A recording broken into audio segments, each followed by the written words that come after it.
बलराम भाई को सजा करके खड़ा करो ताकि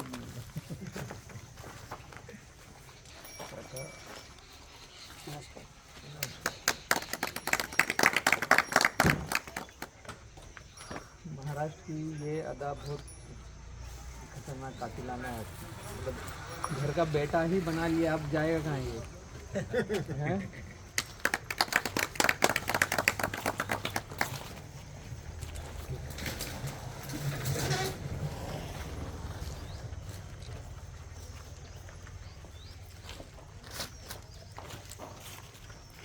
काफ़ी सालों से आ रहा हूँ महाराष्ट्र में और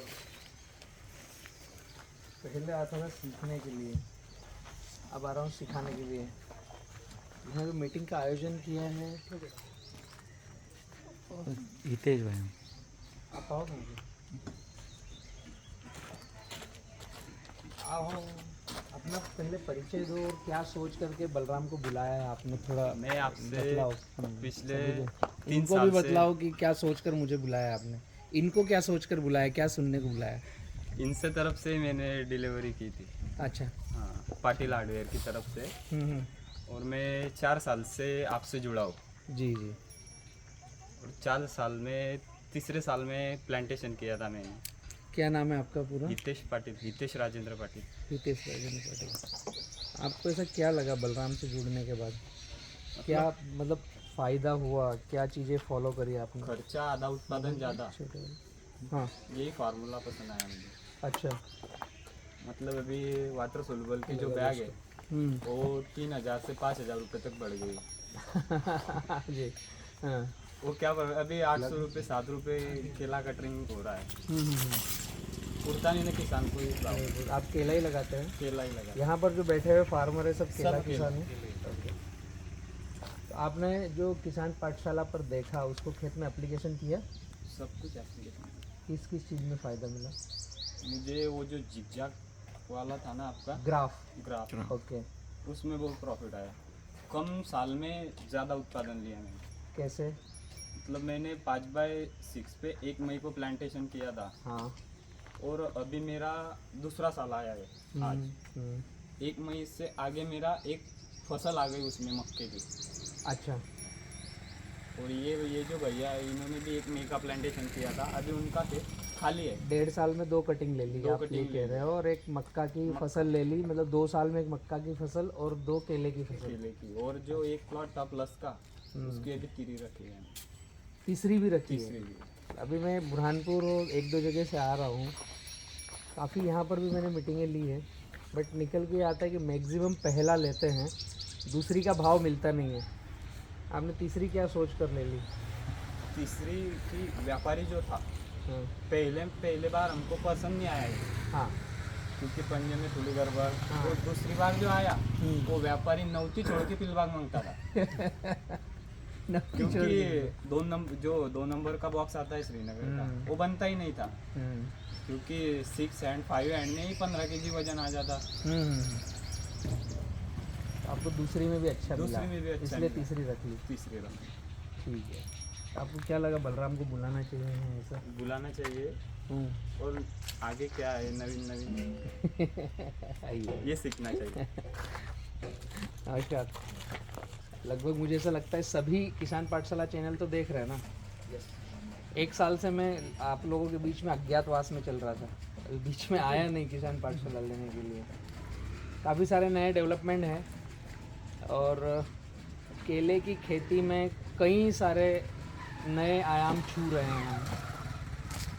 आप लोग चाहेंगे तो यहाँ पर ताप्ती मैया के किनारे पर भी हम उस दिशा में आगे बढ़ेंगे। हम बड़वानी में आगे बढ़ चुके हैं, गुजरात, राजपीपला, भरूच, अंकलेश्वर, नर्मदा मैया के किनारे हम आगे बढ़ चुके हैं काफ़ी सारी नई चीज़ों में। बहुत सारे नए डेवलपमेंट हैं। ये जो पर्चा आपको दिया जा रहा है इसमें कुछ चीज़ें लिखी हुई है और पीछे से यह कोरा पेज है। पीछे कोरा इसलिए है कि हम जो चर्चा करेंगे इसमें कुछ अगर आपको अच्छा लगे तो पीछे लिख लीजिए ताकि घर लेकर जाओगे आप।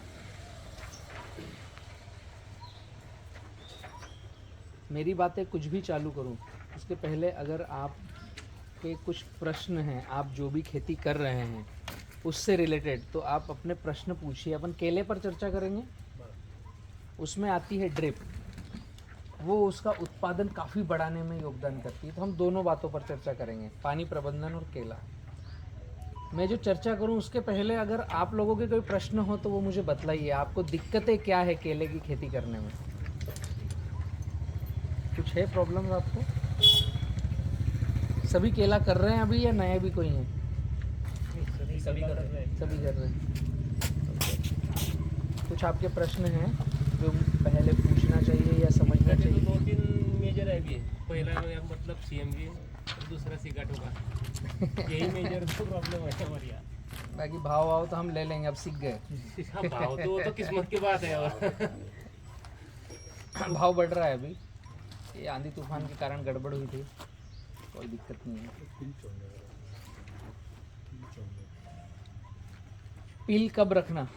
हाँ, ऐसे पूछो ना जो जो आपका प्रश्न हो। मैंने आपके घर पे आके पूछा था हाँ भाई साथ पे लगाने का बारे में, हाँ और मैंने आपका अपना रेवा का 30 से लिया था वो हाँ। सेकंड में 5/7 पे 120 से प्लान मैंने लगाया हुआ है। अभी वो 7 मंथ का हो चुका है। ठीक है। अभी 6 महीने बाद छोड़ना चाहिए था, क्या अभी हाउरिंग हो जाने के बाद फ्लावरिंग आ गई है, आने वाली है। आने वाली है अभी 20 दिन 5/7 पे रखा है ना, हाँ। तो नया बेबी ले लो। आपकी लाइन पूर्व पश्चिम उत्तर दक्षिण कैसे है? पूर्व पश्चिम दक्षिण उत्तर ऐसे है। ड्रिप लाइन कैसे डली हुई है? लाइन पूर्व पश्चिम। पूर्व पश्चिम है, तो उत्तर पूर्व तरफ वाला कोना जो रहेगा उस तरफ का नया बच्चा रख लो। फल आने के पहले ही सिलेक्शन कर लो, और कम से कम 2 का सिलेक्शन करना, ताकि जब थोड़े से बड़े होंगे तो उसमें फिर फाइनलाइज कर लो। तो अभी पहली शुरुआत में क्या करो, क्योंकि ग्राफ आपने बड़ा लिया है तो पत्ते तो अच्छे आ रहे होंगे, हाँ बहुत पूरा ढका हुआ है। और आपने कंद का लगाया है, नहीं मैंने कन का पूछा था आपसे। रोप लगाया है, कन रोप लिया रोप था। लगाया। तो जो प्लांट है 5/7 पर हम लेते हैं ना, तो सराउंड पत्ते फेंकता है, और एक पत्ते के ऊपर दूसरा पत्ता नहीं आता, एक से जिगजैग लगाया होगा ना, हाँ जिगजैग लगा, सिंगल ड्रिप। Single drip. तो आप अभी नया बेबी रख लो, तो आप क्या करो, दक्षिण पश्चिम, और आपकी लाइन है पूरा पश्चिम है, हाँ ठीक है, तो ये पश्चिम हो गया, पूरब हो गया, तो पश्चिम दक्षिण वाला सारा साफ कर दो। पश्चिम दक्षिण, दक्षिण में आएगा फल, हाँ। थोड़ा सा तिरछा झुका हुआ होगा अभी, हाँ अभी झुका है। क्योंकि महाराष्ट्र और मध्य प्रदेश में सूर्य ऐसे दक्षिणायन हल्का सा चलता है। हाँ अभी भी हम देखेंगे तो थोड़ी परछाई ऐसे 12 बजे भी दिन को देखते हैं तो थोड़ी परछाई ऐसे रहती है, मतलब सूर्य इस तरफ चलता है, सीधा टॉप पे नहीं चलता। तो पौधा पूरा का पूरा दक्षिणायन झुका रहता है, तो दक्षिण तरफ का पूरा साफ कर दो, पश्चिम तरफ का पूरा साफ कर दो, क्योंकि फल आएगा तो इधर ही आएगा। अब जब आप सिलेक्शन करोगे तो इधर 2-3 बचेंगे, इसमें से अगर पहली बार वाला मोटा है उसको साफ कर दो, तो दूसरे लेयर के कुछ 1-2 बच्चे बचेंगे, उसको रहने दो, वो थोड़े से बड़े होंगे जब तक आपका फल भी आएगा, फिर उस समय एक का सिलेक्शन कर लेना। अगर सिलेक्शन करना है पूरब उत्तर की तरफ का, इनमें से जो भी आ जाए, ठीक है ना। अभी आपका और एक समस्या है कि सिगाटोका और सीएमवी, बताइए बताइए, कुछ पूछ रहे हैं? अभी भी इतने 6 महीने बाद भी आ रहा है उससे में हाँ आता ही आएगा। आएगा। एक्चुअली क्या हो रहा है, आप त्रिची का नाम सुना होगा ना, भारत में केले की सबसे बड़ी यूनिवर्सिटी है दक्षिण भारत में, त्रिची में। वो भी टिश्यू कल्चर टेक्नोलॉजी से थक चुके हैं, बट विकल्प नहीं है कि इतने ज़्यादा पौधे लाएं कहाँ से, तो हमें टिश्यू कल्चर पे जाना पड़ेगा। टिश्यू कल्चर टेक्नोलॉजी के फ़ायदे भी हैं और नुकसान भी हैं, दोनों चीज़ें हैं। तो त्रिची यूनिवर्सिटी के आईसीआर के जो डायरेक्टर्स हैं, उन्होंने मैक्रो प्रोपोगेशन की ट्रेनिंगें देना चालू करी है। आप अगर इस चार्ट में देखेंगे, इस चार्ट में मैंने दे रखा है सेकेंड नंबर पे 2 जो लिखा है ब्लू कलर का 2, उसमें लिखा है बीके बनाना, है ना, ये 30 रुपए का पौधा है, ये आता है सिंगल साइकिल का। अब टिश्यू कल्चर टेक्नोलॉजी में हो क्या रहा है, बोतल के अंदर कृत्रिम वातावरण में पौधा तैयार होता है 1 साल में, ट्यूबलाइट का लाइट आता है, और बोतल के अंदर हर 28 दिन में उसकी साइकिल होती, मल्टी होता है। गवर्नमेंट ने 8 साइकिल पर रिस्ट्रिक्शन कर रखा है, अब हमें नहीं पता कि कोई 9 ले रहा है, 10 ले रहा है, 8 ले रहा है, क्या ले रहा है, बट 8 से तो ज़्यादा ही लेंगे। एक पौधा रखने पर 1200 पौधे तैयार होते हैं 8 साइकिल में। तो जितनी ज़्यादा साइकिल ली जाती है उतना ज़्यादा पौधों से लड़ने की क्षमता कम करता है। अब जहाँ हम बैठे हैं यहाँ पर ऑलरेडी केले में केला लग रहा है, क्षेत्र इन्फेक्टेड हो चुका है। और जो एग्रोनॉमिस्टों की गाइडलाइंस है और जो यूनिवर्सिटियों ने गाइडलाइंस दी है, जो उन्होंने रिसर्च किया है, CMV का मतलब होता है कुकुम्बर मोजेक वायरस, CMV। ककड़ी पे से मोजेक वायरस निकलकर दूसरी फसलों पे आ रहा है, नाम ही उसका दे दिया कुकुम्बर, है ना, ककड़ी वाला वायरस। ये जब उन्होंने रिसर्च किया था, जब वायरस पहले पाया गया था, जब हमारी खेती की टेक्नोलॉजी अलग थी। अभी खेती की टेक्नोलॉजी कई नए आयाम पर है। पानी देने का तरीका, फर्टिगेशन का शेड्यूल, फर्टिलाइजर की श्रेणी और संख्या बदल गई है। उस समय केवल DAP, urea, potash, single super phosphate, ये 4 तरह के खाद में हमारे काम खत्म हो जाते थे। 5वां आता था गोबर खाद। इसके अलावा हमने ना तो नाम सुने थे, ना हम जानते थे, ना हम लेकर आते थे। यही बात है। तो उस समय जो रिसर्च और डेवलपमेंट हुए थे, उस समय की वो यथावथा कथा थी। और सारे रिसर्च डेवलपमेंट और सारे किताबी ज्ञान, जहाँ तक मैंने समझा है या किसान पाठशाला ग्रुप के किसानों ने जो प्रैक्टिकल किया अपने खेतों में, वो यह किया है कि रियल प्रैक्टिकल अलग है और मैक्सिमम किताबी ज्ञान अलग है। अब CMV वायरस मैं चलते चलते उसको क्योर करूँगा आपकी फील्ड में, बट थोड़ा सा मैं क्लू दे दूँ। टिश्यू कल्चर का होगा तो आएगा ही, क्योंकि क्षेत्र इन्फेक्टेड हो गया। इसमें आपको कम साइकिल के पौधे पर जाना पड़ेगा, या आप कंद लगाओ, मोटे कंद, गांठ, या आप सिंगल साइकिल का BK बनाना यूज़ करो, जो इंडिया में हम बना रहे हैं। उसमें आप बचोगे बीमारियों से, क्योंकि वो कृत्रिम वातावरण से नहीं है, मैक्रो प्रोपोगेशन डायरेक्ट क्लाइमेट से निकल के आता है। एक दूसरा आपको करना पड़ेगा, अंतर्वर्ती फसलें लगाना पड़ेगी। अब ये बहुत बड़ा द्वंद्व है। सारी यूनिवर्सिटियां और अच्छे PhD होल्डर डॉक्टर ये कहते हैं कि आपके खेत में जिसने टिश्यू कल्चर दिया और उसके पौधे में अगर CMV आ गया, तो पहले उसका जो डॉक्टर आएगा बोलेगा तुम्हारे खेत में ये चारा है, ये तुमने मक्का लगा रखा है। मतलब उसके पास एविडेंस है, उसको नहीं पता क्या है, उसके पास रिसर्च पेपर है कि आपके पौधे के आसपास कुछ साग सब्जी है, आप तरबूज की खेती कर रहे हो, उससे उड़ के मच्छर इस पे आ गया, ये उसके पास एविडेंस है। लेकिन सिक्के का पहलू मैं दूसरा बतलाता हूँ। 2 साल 3 साल से मैं काफ़ी किसानों के बीच में अंतर्वर्ती फसल पे काम कर रहा हूँ। केले के फील्ड में बीच में मक्का लगी तो आता नहीं, सोयाबीन लगा तो आता नहीं। ये मैंने प्रूफ किया है, देखा है, मेरे काफ़ी सारे वीडियोज़ हैं।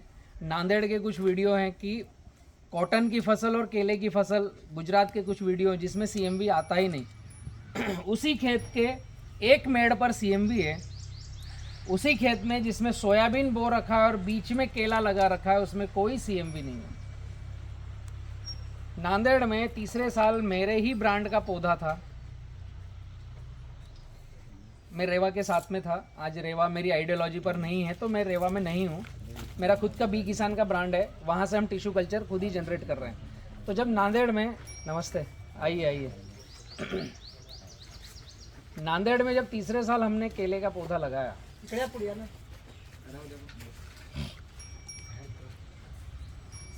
तो कुछ किसानों के साथ हमने सोयाबीन की खेत में भी लगाया। गुजरात में एक रॉयल गांव करके जगह है जो आता है भावनगर के आगे।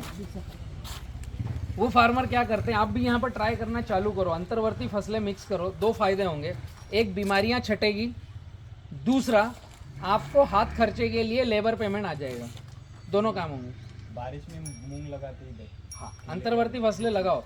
अब जिस टिश्यू कल्चर लैब का पौधा ज़्यादा साइकिल का होगा और उसमें मूंग लगने के बाद जल्दी CMV आ जाएगा, वो बोलेगा तुमने मूंग लगाया इसलिए आया। उसको प्रैक्टिकल नहीं पता है।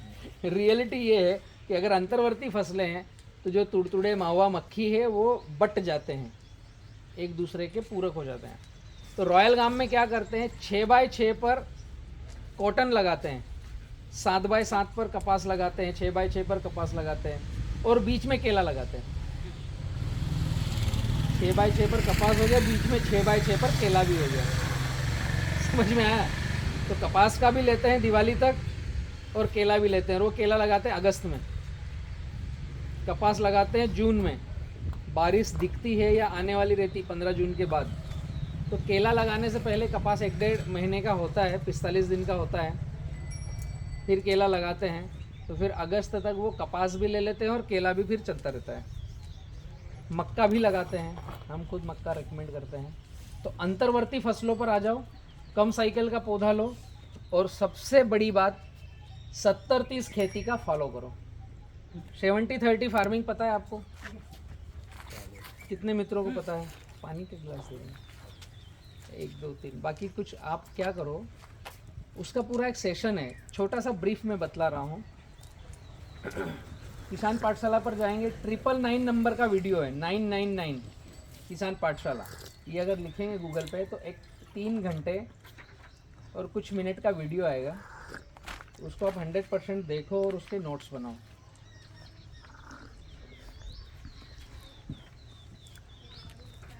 ये अभी जो पेपर आपको दिया है ना, इसके पीछे पूरा वाइट है और पेन भी आया है आपके पास। वो इसीलिए दिया है कि अगर मेरी एक आध बात अच्छी लग जाए तो आपको नोट करना है और उसको खेती में अनुसरण करना है। तो मेरा ये 250 किलोमीटर आना सार्थक होगा, मेरा डीजल जलाना। ठीक है? किसी ने फीस दिया है क्या? पेड किया है भैया को? नहीं ना? चाय भी भैया पिला रहे हैं उनकी मर्जी से, खेत में इतने अच्छे शुद्ध वातावरण में बुलाकर बिठाया है। तो कम से कम मेरा आना तो सार्थक हो जाए, इसके लिए आप कुछ अगर मेरी 1-2 बातें अच्छी लगे तो उसको नोट डाउन करके जाना है आपको, और ये पेपर साथ में लेके जाना है। ठीक है? इसमें कुछ 20 आइटम है, वो मैं लास्ट में बतलाऊंगा ये 20 चीज़ें क्या है। सीगाटोका के लिए केवल 70-30 फार्मिंग हम करेंगे तो ही सीगाटोका हमारे खेतों में आना बचेगा, वरना पड़ोस में केला, आगे केला, पीछे केला, आजू केला, बाजू केला। तो सीगाटोका एयरबोर फंगस है, हवा में फंगस है। सीगाटोका में नीचे से पत्ते खराब होने लगते हैं, फिर आखिर में फल पर आता है तो फल पेड़ पर पक जाता है, या फिर हम जिस व्यापारी को माल देते हैं तो माल जाते जाते 12 टन माल है तो पता चला 1 से 2 टन उसकी गाड़ी में पक गया, तो अगली बार वो माल खरीदने आता नहीं। यही होता है ना सीगाटोका में। और जो गांव बदनाम हो जाता है कि इस गांव की गाड़ी भरी तो सीगाटोका के कारण माल पक गया जम्मू कश्मीर जाने में, तो फिर उस गांव का रेट कम हो जाता है। तो सीगाटोका आने में हमको प्रॉब्लम नहीं है, सीगाटोका से हमारा माल कटने में रेट कम होता है, उससे हमको प्रॉब्लम है। ऐसा ही है ना? तो वो 70-30 खेती से ही केवल संभलेगा, उसके अलावा कोई विकल्प नहीं है। तो सिंपल से कुछ छोटी छोटी टिप्स मैं देना चाहूँगा, और आप लोग चाहें तो बहुत अच्छा हम यहाँ पर और डेवलपमेंट कर सकते हैं। अभी जितने व्यक्ति बैठे हैं इनमें से आपने जो केला लगाया है इसका ग्राफ क्या है, लाइन से लाइन, पौधे से पौधा?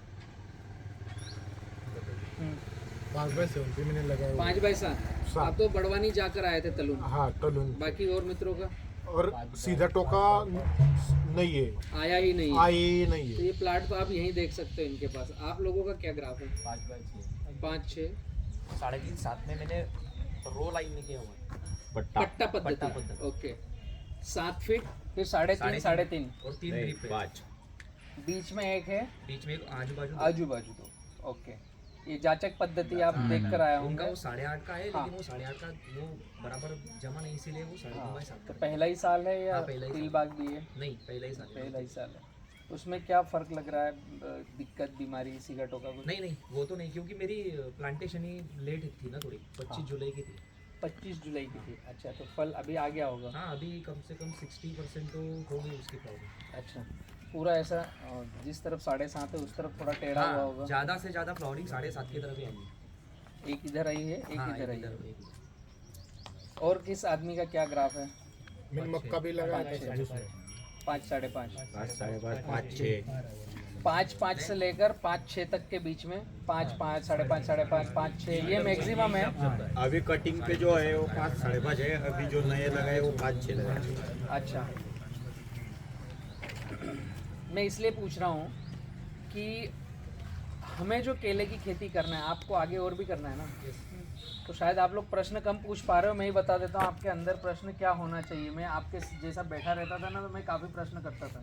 एक्चुअली मैंने कई सारी ऐसी संगोष्ठियाँ अटेंड करी है, बहुत बार महाराष्ट्र आया हूँ।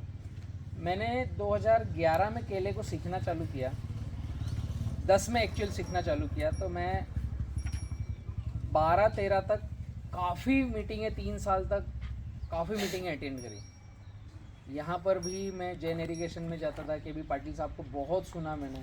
दूसरा, जो भी व्यक्ति केले में अच्छा गाइड करने आता है उनको सुना। मुझे याद है हम गए थे छत्तीसगढ़, मेरे यहाँ से छत्तीसगढ़ रायपुर है 750 किलोमीटर। विमल चावड़ा जी हैं जिनका 500 रुपये का फ़ीस था उस समय का। वो बात थी शायद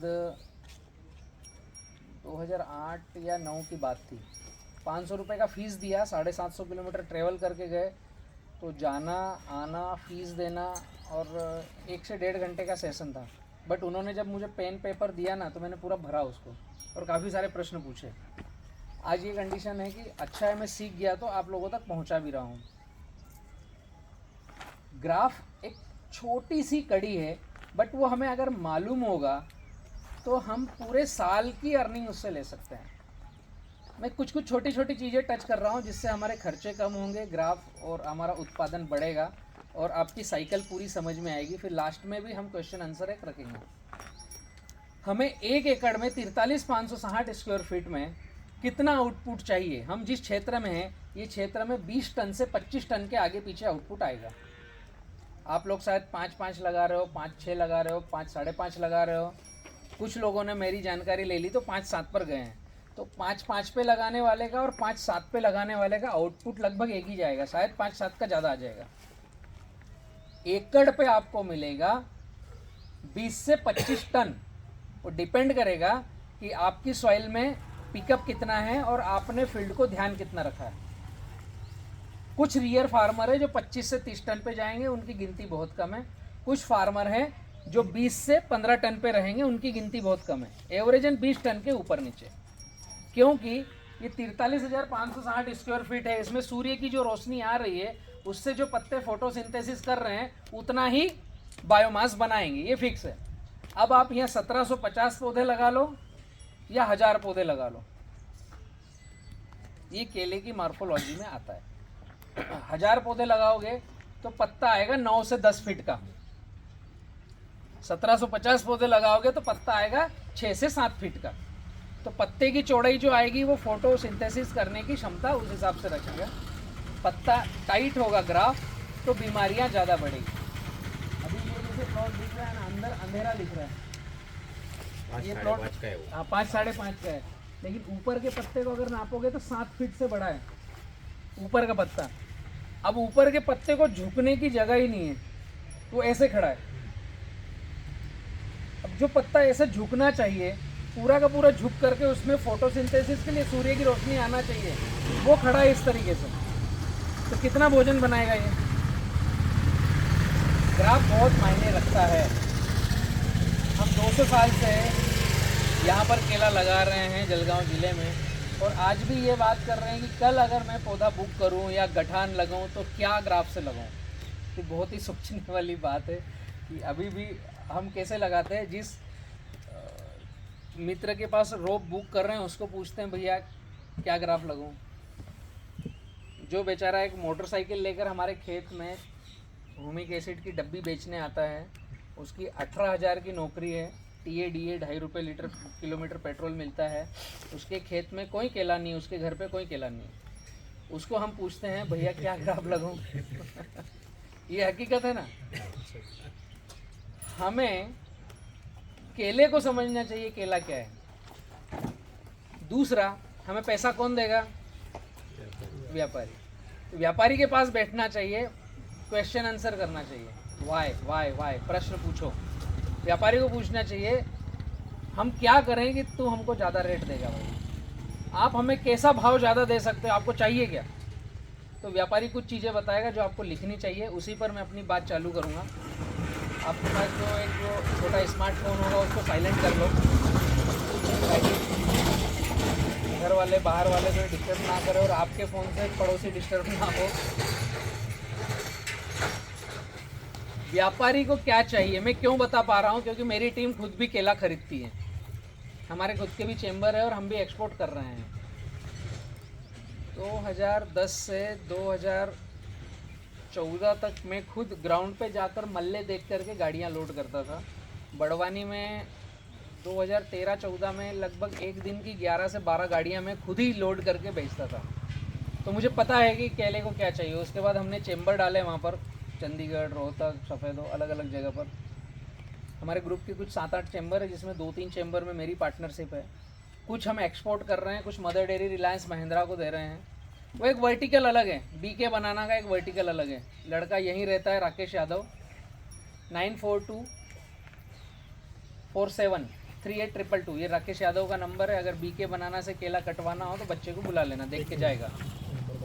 942474738322, राकेश नाम है इसका। इसमें भी दे रखा होगा बीके बनाना का जो वर्टिकल, इसमें सर्विसेज में दे रखा है ना, बनाना परचेसिंग, ये सबसे लास्ट कोने में ये राकेश यादव का नंबर दे रखा है, बनाना परचेसिंग। ठीक है, तो व्यापारी को पूछना चाहिए क्या चाहिए। अगर आप मुझे पूछोगे कि बलराम भाई ये राकेश मेरा केला अच्छे रेट में काटे तो इसको क्या चाहिए, उसको हमने रेसिपी दे रखी है। एक्चुअली होता क्या है, माल जब चेम्बर में जाता है तो एक तो ट्रेवलिंग का टाइम, दूसरा पकने का टाइम, तीसरा ठेले पर बिकने का टाइम, इन सब परिस्थितियों को मैच करना पड़ता है। आज 1 तारीख को मेरे खेत में माल कटा तो तीसरे दिन मंडी करेगा। भैया बोल रहे थे जम्मू कश्मीर का भी जाता है ना यहाँ पर, तो वो चौथे से 5वें दिन मंडी करेगा, क्योंकि दिल्ली से जम्मू कश्मीर और आगे है तो 5वें दिन की मंडी होती है। तो आज माल कटा और कश्मीर पहुँच रहा है बॉक्स में पैक होकर के, पूरा हुक टाइट होकर के, 5 दिन में पहुँचा। फिर वो चेम्बर में रखा जाएगा, एक 13 डिग्री का टेम्परेचर मेंटेन करके एसी का एयर टाइट चेम्बर रहता है, जिसमें इथिलीन गैस छोड़ी जाती है, और उसको ढक्कन पैक करके उसको 2 दिन रखते हैं। तीसरे दिन देखते हैं परिस्थिति कि ये केला पक गया, या चौथे दिन खोलते हैं। तो कम से कम 3 दिन रखेंगे, 5 दिन जाने के, कितना दिन हुआ? 8 दिन। अभी जिस दिन खोलेंगे उस दिन वो ये पीला कलर नहीं आएगा, हल्दी पीला नहीं आएगा। इसमें देखो कलर, एक पीला ये भी है, एक ये सिंदूरी पीला है, हल्दी पीला है। पीले की कई सारी परिभाषा है, भैया का शर्ट भी पीला है, आपकी टी शर्ट भी पीली है, लेकिन पीला कलर अलग है। तो जब वो उसको ढक्कन खोलेंगे तो हरा पीला आएगा, फिर पीला पीला आएगा, फिर गोल्डन शाइनिंग आएगा, सिंदूरी पीला आएगा, हल्दी पीला कलर आएगा। तो जब पीला पीला आता है और हल्दी पीला आता है तो ठेले पे जाने के लायक होता है। तो उसका चेम्बर का मुंह खोलते हैं, उसका एसी बंद करते हैं, तो आधे दिन से 1 दिन में वो कलर पकड़ता है। फिर अगले दिन ठेले वाले को देते हैं। ये प्रक्रिया को हो गए आपके 9 दिन। अब ठेले पर जब घूमेगा तो कुछ पका हुआ दिखेगा, कुछ हरा पका हुआ दिखेगा, तो पहले वो बिक जाएगा, ये दूसरे दिन बिकेगा, तो दूसरे दिन तक ये भी कलर पकड़ेगा। तो अभी आपका हो गया 11 दिन, 2 दिन ठेले वाले को लगे। और जिसके घर पर केला गया वो 1 दिन में पूरी दर्जन चटनी करेगा, वो मटके के पास रखेगा, 2 दिन में होगा। तो ये सारी जो साइकिल है, इस साइकिल में एटलीस्ट 12 दिन आपको चाहिए कि आपके पौधे के पास से जब थड़ कटा और पहुंचते तक वो 12 दिन तक क्या सर्वाइव कर रहा है, तो ये कब होगा सर्वाइव। ये हम जो हमारे बच्चे मल्ले देखने जाते हैं उनको क्या सिखाते हैं कि आपको खेत में जाकर क्या देखना है। खेत में जाकर देखा कि फल टंगा है, उसमें पंजे कितने हैं, अगर 10 पंजे हैं तो क्या पौधे पर 10 पत्ते जिंदा हैं, हरे 10 पत्ते, सूखे मिलाकर नहीं, हरे।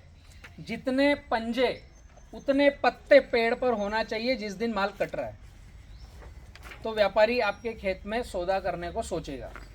दूसरा, जो नीचे की 2 दर्जन है उनकी लेंथ कितनी है, ऊपर की तो लेंथ आ जाएगी।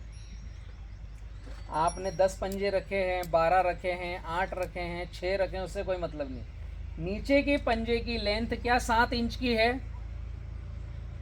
व्यापारी को बुलाने से पहले हम ही एनालिसिस कर लेना, हम ही व्यापारी बन जाएं। क्या हमारे केले में नीचे की लेंथ 7 इंच की है, सबसे नीचे की। वो कब आएगी, जो भी पौधा फल दे रहा है उस समय थड़ को नाप लो, उसमें 4 का भाग लगाओ, जो आता हो उतने पंजे रखो, सिंपल सा सूत्र है। अगर हमारा थड़ 32 इंच का है, नीचे से पेंदा, एक उसकी टखनी आती उसको छोड़कर वहां से नापा 32 इंच का है, 4 का भाग देंगे क्या आएगा? 8। तो आपके पौधे में 12 पंजे हो तब भी 8 ही रखना है। 90 नंबर पे एक केला छोड़ो, 10वें नंबर पे एक केला छोड़ो, तो ये जो प्रक्रिया है, सबसे लास्ट का केला कम से कम 7 इंच से ऊपर का आएगा। पौधे में पत्ते कितने हैं? नीचे का केला 7 इंच का है, डंडे की मोटाई क्या है, और जो केले की टिप है वो टिप ऐसी प्रेस तो नहीं है, क्या बोलते हैं आपके यहाँ उसको? चोंच वाला केला तो नहीं है, चोंच मारेगा नहीं तो ये पकेगा नहीं। चोंच वाला केला इन द सेंस कि हमारे पत्ते कम थे, हमने जब भोजन प्रक्रियाएं दी, जब हमारे खेत में मिट्टी का और पानी का पीएच मैच नहीं हुआ तो उसने भोजन अपटेक नहीं किया, तो वो भरण करते करते जो आया तो लास्ट चोंच फूल नहीं पाई, तो वो चोंच रह गई। अब ये चोंच वाला केला जाएगा तो वहाँ पकेगा तो कलर चेंज देगा, उसमें गूदा अच्छा बना नहीं। हम या तो पानी ज़्यादा देते रहे या पानी बहुत कम कर दिया, पानी जो दिया उसका पीएच और टीडीएस कुछ न कुछ गड़बड़ है हमारे खेत में, या हमने जो पोटास दिया, जब भी खेत में पोटास डालते हैं तो पीएच बढ़ता है। एक सॉइल टेस्ट की मैं बात बताऊंगा, उसमें आपको ये चोंच वाला केला हट जाएगा। तो ये चोंच वाला केला है क्या, वरना ये कलर हल्का भारी देगा वहाँ जाने के बाद। ऐसी कुछ बातें बतलाते हैं, तो ये हमें पता होना चाहिए। जब फल आ रहा है उस समय अगर हमारे केले के पौधे में 15 से 20 पत्ते हैं, तो फल आने के बाद नया पत्ता आता नहीं, बाकी के पत्ते सूखते जाते हैं, तो 90 से 100 दिन में जब माल कटेगा, उस दिन क्या 10 पत्ते 8 पत्ते बचे हैं, तो ही व्यापारी आपका अच्छे रेट में माल लेगा। बहुत अच्छा भाव है, 26 रुपये 30 रुपये है, तो भी 30 रुपये किसको मिलेंगे?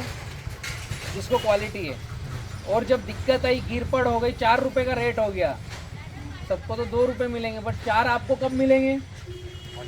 जब आपके खेत में क्वालिटी होगी। तो मुद्दा क्या है, हमें क्वालिटी पर ध्यान देना पड़ेगा। इस तरीके से खड़े पत्ते रहे और फोटोसिंथेसिस नहीं हुई, लंबी चाल का केला बनता नहीं। मैंने जो 12 दिन बताया ना, बहुत सारा क्षेत्र इन्फेक्टेड है, बदनाम हो चुका है, जिसमें बुरहानपुर का काफ़ी क्षेत्र बदनाम हो चुका है। वहाँ पर व्यापारी माल काटने से डरते हैं।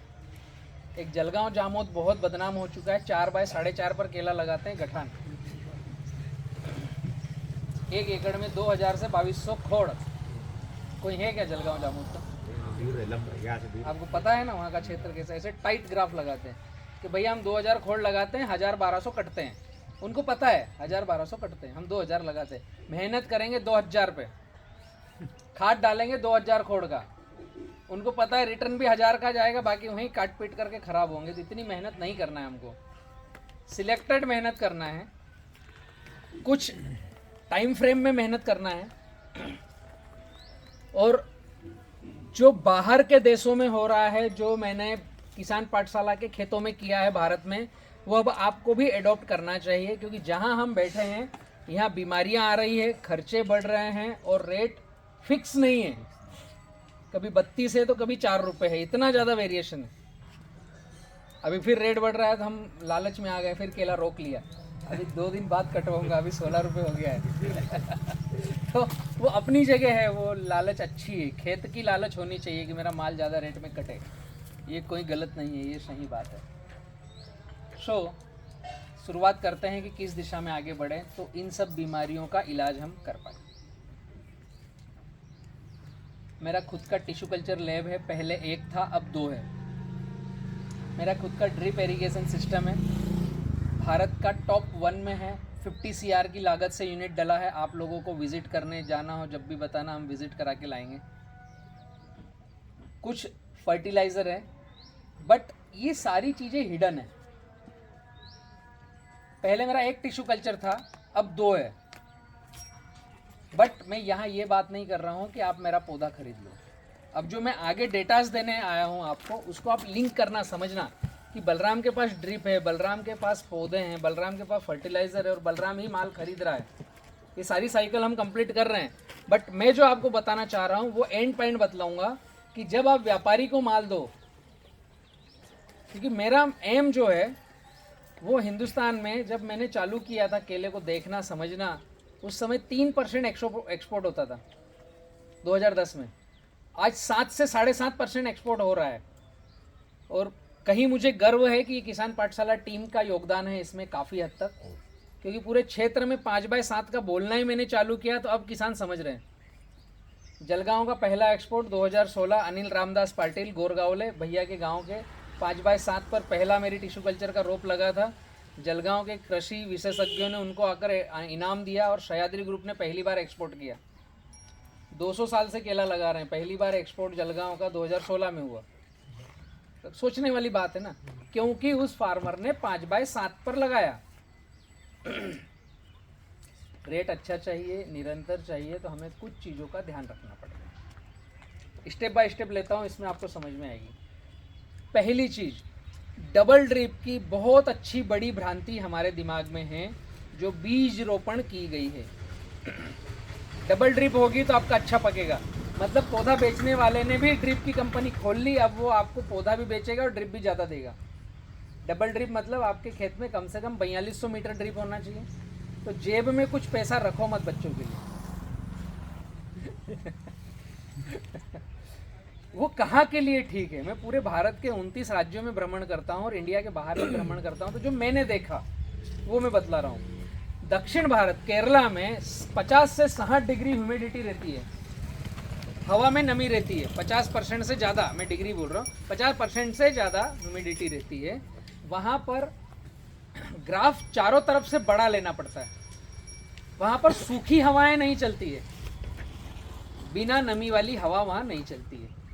ये हिंदुस्तान का ऐसा वी बना हुआ है ना, जो समुद्र इधर भी इधर भी इधर भी, ये जो केरला का जो पोर्शन है वहाँ पर उस क्षेत्र में केला बहुत होता है। और बहुत से क्षेत्र ऐसे जहाँ पानी ही नहीं देते तो भी वो बारिश ही, मतलब 40 डिग्री गया कि बारिश हो जाती है।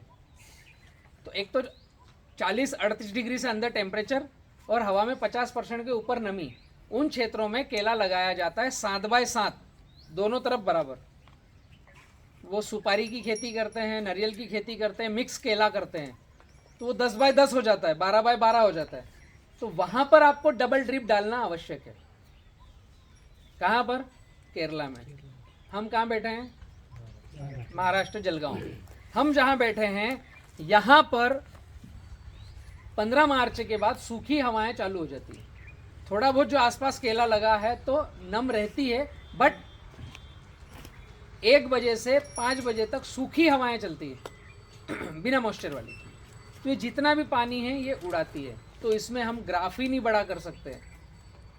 अब उसमें छोटे ग्राफ में आना पड़ेगा हमें, तो हम छोटे ग्राफ की खेती करते हैं। 5/5, 5/6, 5.5 इस तरह की हम खेती करते हैं। आइए जी, जब ग्राफ हम बड़ा नहीं करते हैं, छोटा ग्राफ रख रहे हैं, तो एकरेज पर आ जाओ आगे आ जाओ, सीट पे आ जाओ। अरे इकडे बस, काका ऊपर बैठो चेयर पर। जब हम छोटे ग्राफ की खेती करते हैं तो ऑलरेडी उसमें 2750 मीटर ड्रिप लग रहा है। 5/5 पर आप खेती करते हो तो 2750 मीटर ड्रिप लग रहा है, ऑलरेडी ज़्यादा है। अब उसमें कई सारे बुद्धिजीवी हैं जिनको ड्रिप बेचना है, वो बोलते हैं डबल ड्रिप डालो। तो आपके 2750 मीटर का कितना हो गया? 7 दून 14, 2 दून 4, तो 5400 मीटर ड्रिप। कई सारे किसान मित्र ऐसे हैं जिनके पास फ्लड से पानी देने का पैसा मुश्किल से है, अभी पावतियाँ कर्जे में बैंकों में रखी है। तो सिंगल ड्रिप से हम क्या बेस्ट कर सकते हैं, ये हमने खोज करी है। तो ज़रूरी नहीं है हम डबल ड्रिप डालें। 2 नुकसान हैं उसके, फ़ायदे भी हैं बट नुकसान पहले चरण में 2 है। एक, जेब से पैसा ज़्यादा लगेगा। दूसरा, हमारा क्षेत्र जहाँ है वहाँ इन्फेक्शन है सिगाटोका का। हमारा क्षेत्र जहाँ है वहाँ CMV का इन्फेक्शन है। तो हम छोटे ग्राफ में डबल ड्रिप डालते हैं तो ड्रिप की संख्या, ड्रिपर की संख्या बढ़ जाती है। हम थोड़ी देर मोटर पंप चलाते हैं तो पूरा खेत गीला गीला गीला गीला गीला हो जाता है। अब जब पूरा खेत गीला गीला होता है तो जो वाप उठती है तो उससे सिगाटोका बढ़ता है, रुकता नहीं। तो सिगाटोका ज़्यादा लाना हो तो डबल ड्रिप इस क्षेत्र में, पैसे ज़्यादा हो तो डबल ड्रिप इस क्षेत्र में। ग्राफ बड़ा रखो तो डबल ड्रिप इस क्षेत्र में, पूरी बातें ध्यान से समझना। मैं डबल ड्रिप के खिलाफ नहीं हूँ, सपोर्ट में भी नहीं हूँ। समझ में आया डबल ड्रिप हमें कहाँ डालना है? केरला में ज़मीन हो तो बड़ा ग्राफ रखें, तो छोटा ग्राफ है सिंगल ड्रिप। अब सीगा टोका नहीं आए उसके लिए मेन सूत्र क्या है? हमने खेत की तैयारी करी, गोबर खाद डाला, रोटावेटर चलाया, 6 इंच की लेयर पर हमने गोबर खाद या प्रेसमड को मिला दिया। अब हमें पौधे लगाने से पहले बेड बनाना है। सभी बेड बनाकर लगाते हैं या नाली में लगा रहे हैं? अभी भी मिक्स है। नाली में लगाते हैं, पौधा गिरना नहीं चाहिए हैं? नाली में कौन कौन लगा रहा है? तो मुझे पता चलेगा तो हम चर्चा कर पाएंगे। 1 2 तो कंद भी लगा रहे हैं या रोप ही लगाते हैं? रोप ही लगाते हैं, पर वो भी नाली में, और कंद लगाते हैं वो भी नाली में। नाली भी ऐसी ज्यादा गहरी नहीं है, मार्किंग के लिए वो ठीक है। तो कपास के लिए जो छोटी नाली बनाते हैं ना, 4 इंच गहरी छोटी सी मार्किंग के लिए, उसमें ड्रिप आ जाए, हमें पता चल जाए ड्रिप कहाँ डली है नाली में। इस तरीके से कुछ कंद लगाते हैं, वो थोड़ी गहरी करते हैं, 6 इंच की नाली, वो भी उतनी है। अब ये होना क्या चाहिए? जो मैंने प्रैक्टिकल किया है, हम वो बात करते हैं जो हम कम से कम 100 फार्मरों के प्लॉट पर प्रूफ कर चुके होते हैं, उसको हम पब्लिक में बोलना चालू करते हैं। तो एक्चुअल में मेरी आइडियोलॉजी में कैसे होना चाहिए? पूरे खेत में रोटावेटर किया, ड्रिप डाल दी 5-5 फीट पर, पहली लाइन से चालू किया, एक ड्रिप डली है, उसके बाद एक नाली करना है, अगली ड्रिप में कुछ नहीं करना है बराबर, अगली ड्रिप में नाली करना है, पहले नंबर नाली, दूसरा नंबर बराबर, तीसरे नंबर पे नाली, चौथा नंबर बराबर, 5वें पे नाली, छठा बराबर, 7वें पे नाली। एक वचन द्विवचन होता ना, एक को पकड़ा, 1 3 5 7 9 11 13, इसमें नाली, इवन ऑड नंबर जो आपको पसंद हो। आपको इवन पसंद है तो 2 नंबर पे नाली, 1 को छोड़ दो, बट एक में नाली एक बराबर, एक में नाली एक बराबर। तो इससे होगा क्या? खेत हमारा बराबर है, हमने नाली करी, फिर फ्लैट आ गया, तो इसको कहते हैं बेड। हम बना रहे हैं बेड। बेड मतलब सोने की जगह, नाम काफ़ी है ना बेड, इसको बेड कहते हैं। ये तीखा कुर्सी बना दिया हमने, सीधा बैठो। गड़बड़ कहाँ पर है, मैं उस पर आऊँगा। ज़मीन की तैयारी करते समय 10 फीट पर नाली खींचो तो बेड अपने आप दिखेगा, या नहीं समझ में आए तो 5-5 पे ड्रिप डाल दो, 2 ड्रिप के बीच में नाली, अगला छोड़ दो, फिर 2 ड्रिप के बीच में नाली। तो ये आपका एवरेज देखोगे 10 फीट पे आपने नाली किया, तो जो ड्रिप का पानी गिरता है तो वो ऐसा फैलता है। तो ये जो नाली है, इधर से हवा बाहर होगी, इधर की नाली की हवा इधर से बाहर होगी, और ये फ्लैट रहेगा। इस कॉन्सेप्ट को बोलते हैं 70-30 फार्मिंग, 70-30 खेती। अगर हमने ये 70-30 फार्मिंग अपनाया तो हम सीगाटोका, CMV, फंगाई डिसीज को अपने खेतों से बाहर कर पाएंगे। वो हम कंद लगाएं या रोप लगाएं या किसी भी कंपनी का, किसी भी एग्रोनॉमिस्ट से गाइडलाइन लें। बेस अगर हमने नाली और पट्टा बनाया तो ही हम सीगाटोका को बाहर कर पाएंगे। ये हमने अप्रूवल प्रूव किया है, मैं आपको बतलाऊंगा आगे। जब हम रोप लगाएं तो हमने यहाँ पर नाली करी है, ड्रिप ऊपर है, तो ये जो 5-5 फीट पर ड्रिप है, एक ड्रिप हमारी रोप के अंदर रहेगी लेफ्ट में, एक ड्रिप राइट में रहेगी अंदर। बाहर रोप लगा है, ड्रिप हमारी अंदर है। इससे होगा क्या कि ये बराबर वाला पट्टा है। जब पौधा हमने लगाया और इसको 7 महीने बाद देखोगे तो ये 35 इंच का तना रहेगा। आज लगाया ऐसा है, टीचिंग उंगली जैसा, 1 इंच का तना है, बढ़ता जाएगा, हर महीने 5 इंच की मोटाई लेगा तने की, तो 7 महीने में 35 इंच तक जाता है। ये आइडियल तने का थड़ रहता है। तो जब हम सिंगल बेड बनाते हैं और उसमें रोप रखते हैं और उसमें ड्रिप लगाते हैं, तो जब उसके तने का थड़ बढ़ता है तो वो ड्रिप फिसल के नीचे आ जाता है, या तो साइड में आएगा या नीचे आ जाएगा। और इस पैटर्न में क्या होगा, बाहर रोप है, दोनों नली अंदर है, तो ये थोड़ा सा उससे अंदर हटेगा, बट ये तो फ्लैट है, नीचे आने का कोई क्वेश्चन नहीं। अब बाहर की साइड क्या हो रहा है कि जो नाली करी है उस नाली में ना हम खाद दे रहे हैं, न उसमें पानी चला रहे हैं, तो उसमें हम कितनी बार भी कल्टीवेशन कर सकते हैं और वो जगह हम किसानों के लिए खेत में अंदर बाहर चलने के लिए है, और ये जो जगह फ्लैट है ये पौधे की रूट को चलने के लिए है, अंदर बाहर उसकी रूट चलती रहे। तो ये जो नाली वाली जगह है ये 30% जगह है, और ये जो बेड वाली जगह है ये 70% है। इस कॉन्सेप्ट को बोलते हैं 70-30 फार्मिंग। पौधे के चलने के लिए हमने जगह अलग कर दी, हम किसान खेत में चल फिर करें और हमारे लेबर खेत में चल फिर करें, उसके लिए 30% जगह हमने अलग रिजर्व कर ली। अब जब भी खेत में जाएंगे, ड्रिप आपकी अंदर है और यहाँ पानी चल रहा है तो यहाँ गीला गीला है, आपका मजदूर गया खेत के अंदर, आप खेत के अंदर गए, किसी को बोलना पड़ेगा कहाँ पैर रखना है, गीले में पैर रखेगा कि सूखे में रखेगा। ऑफिशियली समझदार है, सभी खाना ही खाते हैं, तो सूखे में ही पैर रखेंगे। तो जब सूखे में पैर रखेंगे तो वहाँ कोई रूट जोन टाइट नहीं होगा, दबेगा नहीं, कुछ नहीं होगा। और ड्रिप अंदर है, नम वाली जगह है, गीला गीला है, वहाँ पैर रखेंगे तो उसके जूते गीले होंगे, उसमें कीचड़ लगेगा, तो फिर खुद नीचे उतर के आ जाएगा।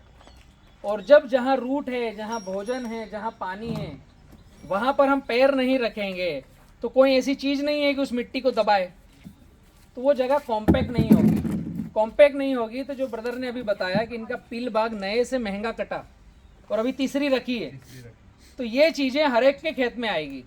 और केले की खेती करने में हमें एक बार निवेश करना है, खर्चा नहीं करना है। हर साल पौधा खरीदना बहुत बड़ा खर्चा है। एक बार पौधे में निवेश किया और 3 से 5 साल तक हम एक पौधे से क्या कटिंग ले सकते हैं, ये स्मार्ट फार्मिंग हुई। क्योंकि पौधे की कीमत 7वें आसमान पर है, फर्टिलाइजर की कीमत 7वें आसमान पर है।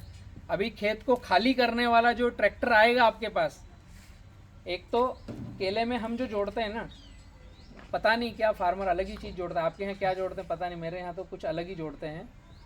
मेरा माल इतना टन हुआ और इतने का बिक गया, मैंने खर्चा कितना किया उसको ऐड ही नहीं करते बेचारे, वो मतलब वो तो फ्री का ही खर्चा।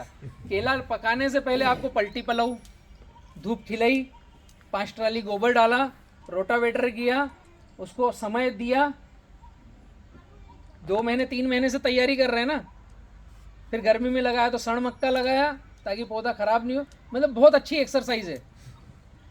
और एक ही साल में फिर रोप निकाल कर, क्योंकि पील बाग का भाव नहीं मिलता, ऐसा है ना, या व्यापारी है कोई भाई नहीं है, तो व्यापारियों की तो आपको जानकारी होगी कि पील बाग का भाव कम मिलता है, नहीं मिलता। आपका जो बोर्ड रेट खुलता है उसमें भी नौती का अलग रेट, पील का अलग रेट, 1 रुपये 2 रुपये का फर्क आता है ना, आता ही है फर्क, मतलब कम रेट में। क्यों? ये जो सिंगल बेड पद्धति हम कर रहे हैं ना, इससे उसका रेट कम आता है। जब हम पट्टा पद्धति करेंगे, इसमें कोई चल फिर नहीं करेगा, तो ये जमीन रहेगी ढीली।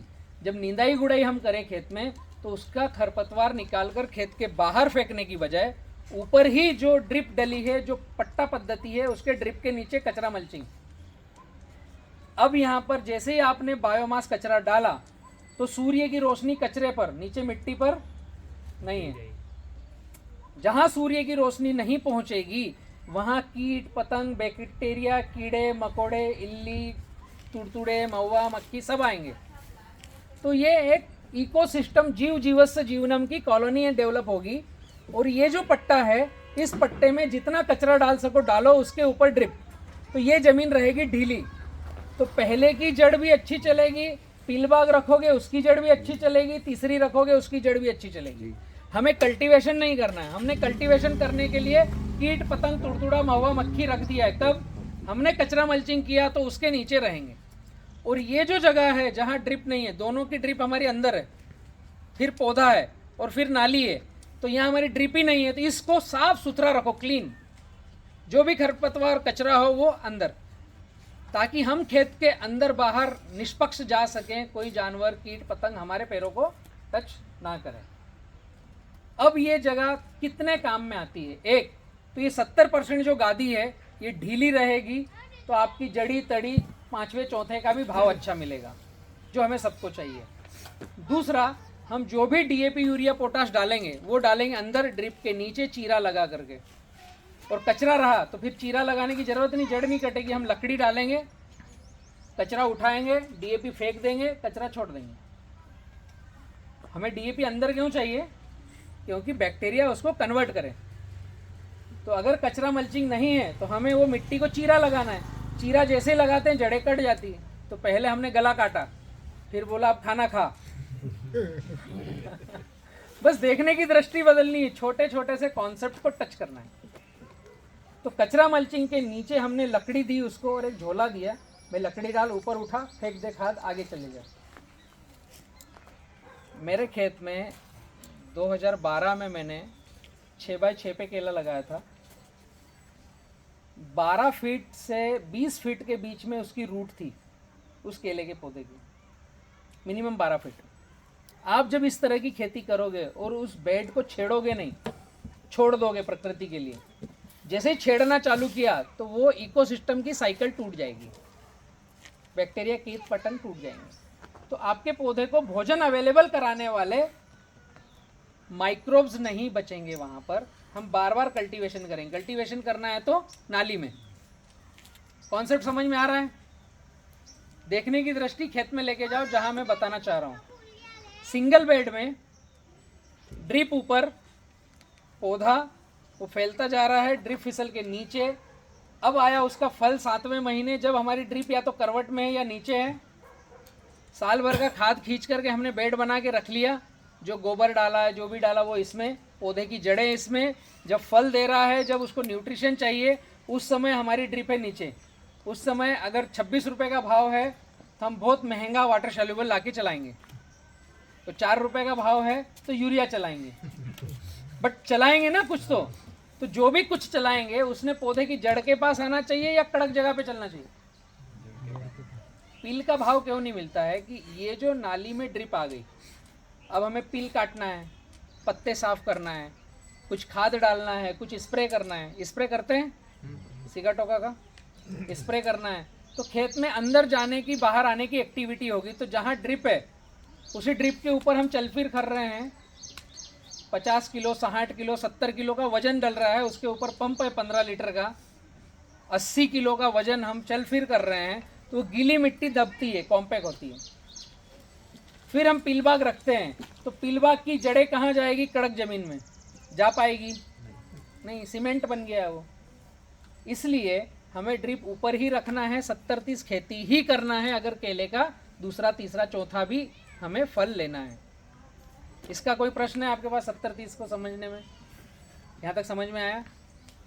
एक और बड़ा कारण है, अगर ये कारण हम समझ पाए तो शायद हमारे फर्टिगेशन देने की थ्योरी चेंज हो जाएगी। आज के बाद हमारी दृष्टि बदल जाएगी।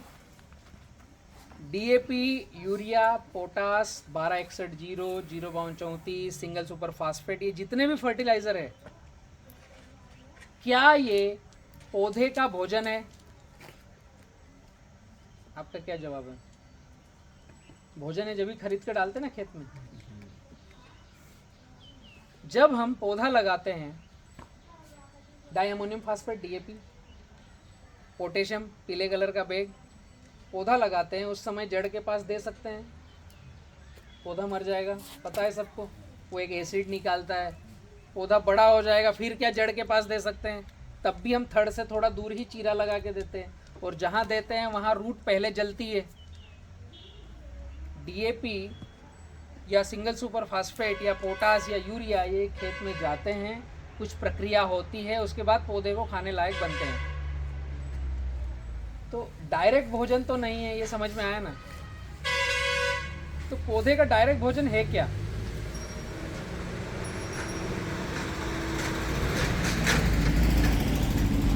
पौधे का डायरेक्ट भोजन अगर हम समझ गए तो आपका आज के बाद से किसान खर्च आधा हो जाएगा निश्चित रूप से। 2 तरह के प्राणी हैं पूरी पृथ्वी पर, एक चल और एक अचल।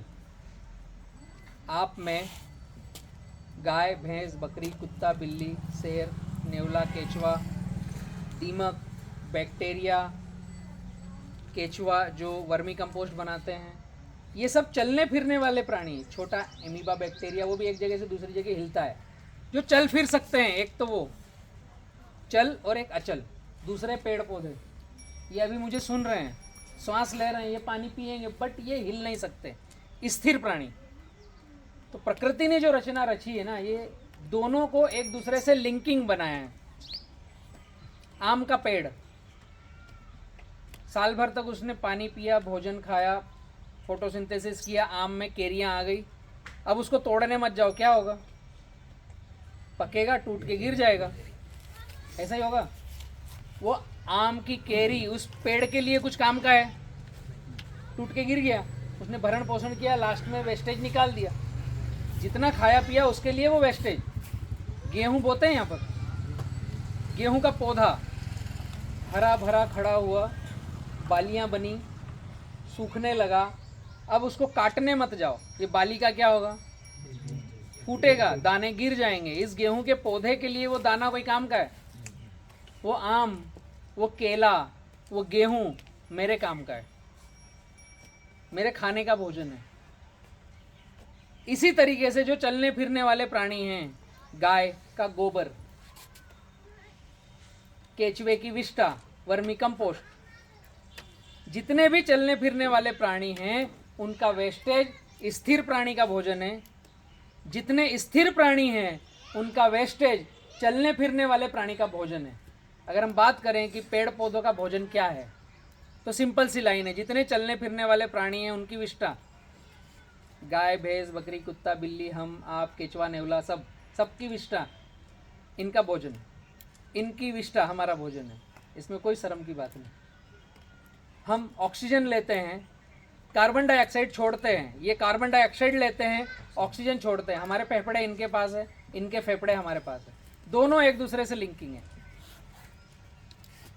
तो जब 70-30 खेती का कॉन्सेप्ट और आप ये कचरा मल्चिंग करके इकोसिस्टम बनाते हो, तो यहाँ कीट पतंग बैक्टीरिया केचवा नेवला दीमक सब रहता है। जब इस कचरा मल्चिंग के नीचे आपने इकोसिस्टम बना दिया, तो आपको जीवन में एक ही बार इसमें गुड़ गोबर गौमूत्र डालना है, बाद में भविष्य में कभी नहीं डालना है। हम क्या करते हैं? हम फर्टिलाइजर फार्मिंग भी करते हैं और हम व्यस्त रहो मस्त रहो की ऑर्गेनिक फार्मिंग को ऐड करते हैं। गुड़ गोबर गौमूत्र हर रोज कोठियाँ घोलेंगे, रोज चलाएंगे, बट हमें कचरा मल्चिंग जीवन में एक ही बार करो ना। और एक ही बार गुड़ गोबर गौमूत्र दे दिया तो बैक्टीरिया तो मल्टीप्लाई होता है, वो कम नहीं होता, वो तो बढ़ता है। बट उसके लिए वातावरण, कचरा मल्चिंग, और जितने ज़्यादा यहाँ इकोसिस्टम डेवलप्ड में कीट पतंग बैक्टीरिया हैं, उतनी इलेक्ट्रिक चार्ज रहेगी, उतनी ज़मीन ढीली रहेगी, और वो एक दूसरे को किसी न किसी को खाएंगे, या कचरे को खाएंगे, या मिट्टी को खाएंगे, या फंगस बनकर एक दूसरे के साथ में पोषण करते रहेंगे। तो जब एक दूसरे को खाएंगे तो कुछ तो निकालेंगे ना, तो जो निकालेंगे वो मेरे पौधे का भोजन है। अब हमें डिसीजन लेना है कि हम डीएपी मार्केट से खरीद के लाएं, या हमारे फील्ड में ऐसा वातावरण डेवलप करें कि हमें कम डीएपी या बिना डीएपी, कम पोटास या बिना पोटास, कम 1261 या बिना 1261 से खेती कैसे करें। तो पहले साल हो सकता है आपको लगे एफर्ट, जितना फर्टिलाइज़र यूज़ कर रहे हो, कचरा मल्चिंग बनाओ और भट्टी खाद बना करके डालो। भट्टी खाद पता है आप लोगों को? बेड कैसे बनाना, ये कॉन्सेप्ट हो गया। अभी 2 पैसों में ज़्यादा पैसा लगता है, 2 चीज़ों में ज़्यादा पैसा लगता है, खाद में, दूसरा स्प्रे शेड्यूल में। जो वेजिटेबल करते हैं उसमें स्प्रे में ज़्यादा लगता है, जो फलों वाली खेती करते हैं उसमें खाद में ज़्यादा पैसा लगता है। तो केले में भी फर्टिलाइज़र में पैसा काफ़ी अच्छा लगता है, लगभग 40 से 50 रुपये पौधे का खर्चा, पर पेड़ का खर्चा 60 रुपये तक भी जाता है। और बहुत सारे बुद्धिजीवी हैं जो डबल ड्रिप, मल्चिंग और अच्छा रोप लगाना, तो रोप लगाने से पहले ही 60 रुपये कर देते हैं। फिर अब मल्चिंग डाल दी, मजबूरी हो गई, डीएपी जाएगा नहीं, तो फिर 1261, तो आखिर तक उनका 100 से 120 रुपये पौधे का भी खर्चा। माइंड में आ रहा होगा ना कौन करता है? तो उनके पास पैसा है, अभी करने दो। हमारे पास पैसा आएगा जब हम सोचेंगे, जब भी हम नहीं करेंगे। भट्टी खाद एक ऐसा विकल्प है कि आपको जीवन में कभी भी वाटर सॉल्युबल खरीदने की आवश्यकता नहीं पड़ेगी। अभी किस तरीके से उसको उपयोग करें? हमें जब भी डीएपी डालना हो या जब भी पोटाश डालना हो, तो हम 1 गोनी डीएपी ले रहे हैं तो 3 बोरी उसके समकक्ष, अगर 50 किलो डीएपी है तो 150 मिट्टी या गोबर या मिट्टी गोबर मिक्स। अब हो गया 4 बोरी, इसको मिक्स करो, प्लास्टिक बिछाया, उसके ऊपर इसका ढेर लगाया। अगर मिट्टी है तो इसमें गुड़, गोबर, गोमूत्र थोड़ा सा डाल दो ताकि बैक्टीरिया एक्टिव हो जाए। इसमें वाइसेनोमेटा डालना है। एक बोरी जो डीएपी है उसमें 25 ग्राम वाइसेनोमेटा, 25 ग्राम पोटेशियम फुलवेट। इसमें अगर आप चार्ट में देखोगे तो इसमें 9 नंबर पे वाइसेनोमेटा है, 11 नंबर पे पोटेशियम फुलवेट है। एक गोनी डीएपी या एक गोनी पोटास को डाइल्यूट करने के लिए मात्र 25 ग्राम, बट मिट्टी 3 गुना। अगर गोबर है तो फिर गोबर की आवश्यकता नहीं। नीचे प्लास्टिक, इसको मिक्स किया, नम किया और ऊपर से प्लास्टिक डाल दिया। अब ये जो भट्टी बनेगी इसको 3 दिन तक रखना है ढक करके, कम से कम 3 से 4 दिन। फिर जिस दिन खोलो, तीसरे दिन या चौथे दिन, तो शाम को खोलो, फुडार दो और हवा निकलने दो रात भर। फिर दूसरे दिन गुड़, गोबर, गोमूत्र थोड़ा सा कर दो और वापस ढक दो। 7 दिन की प्रक्रिया। तो जो डीएपी है जिसके अंदर 18% नाइट्रोजन और 46% फास्फोरस आता है, वो क्या काम करेगा? भट्टी खाद इसको बोलते हैं। 7 दिन में ये पौधे को डालने लायक बन जाएगा। तो जब डीएपी हम खेत में डालें और खेत में बैक्टीरिया उसको कन्वर्ट करेंगे 28 से 30 दिन में, उसकी वजह हमने 7 दिन में इसको डाइल्यूट फॉर्म में स्टार्ट कर दिया। और हम पौधे को कचरे के नीचे डायरेक्ट फेंकेंगे और नमी वाली जगह पर डालेंगे, तो हमें चीरा लगा के डालना नहीं, और जितना डीएपी का परसेंट है लगभग उसके बराबर ही वो पौधे को लगेगा। आप 1 एकड़ में कितना डीएपी यूज करते हैं केले में, या 1000 पौधे पर साल भर में? 6 बोरी 1000 पे।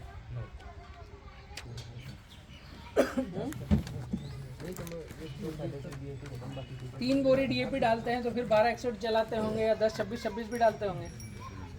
एवरेजन में अगर समरी करूं, अवेलेबल है उसके हिसाब से। हाँ। डीएपी लेने गए 10-26 है। उदाहरण के लिए अगर आपके पास केवल डीएपी है, दूसरा ग्रेड नहीं है, तो 1 साल में कम से कम 6 बोरी डीएपी जाएगा। हाँ।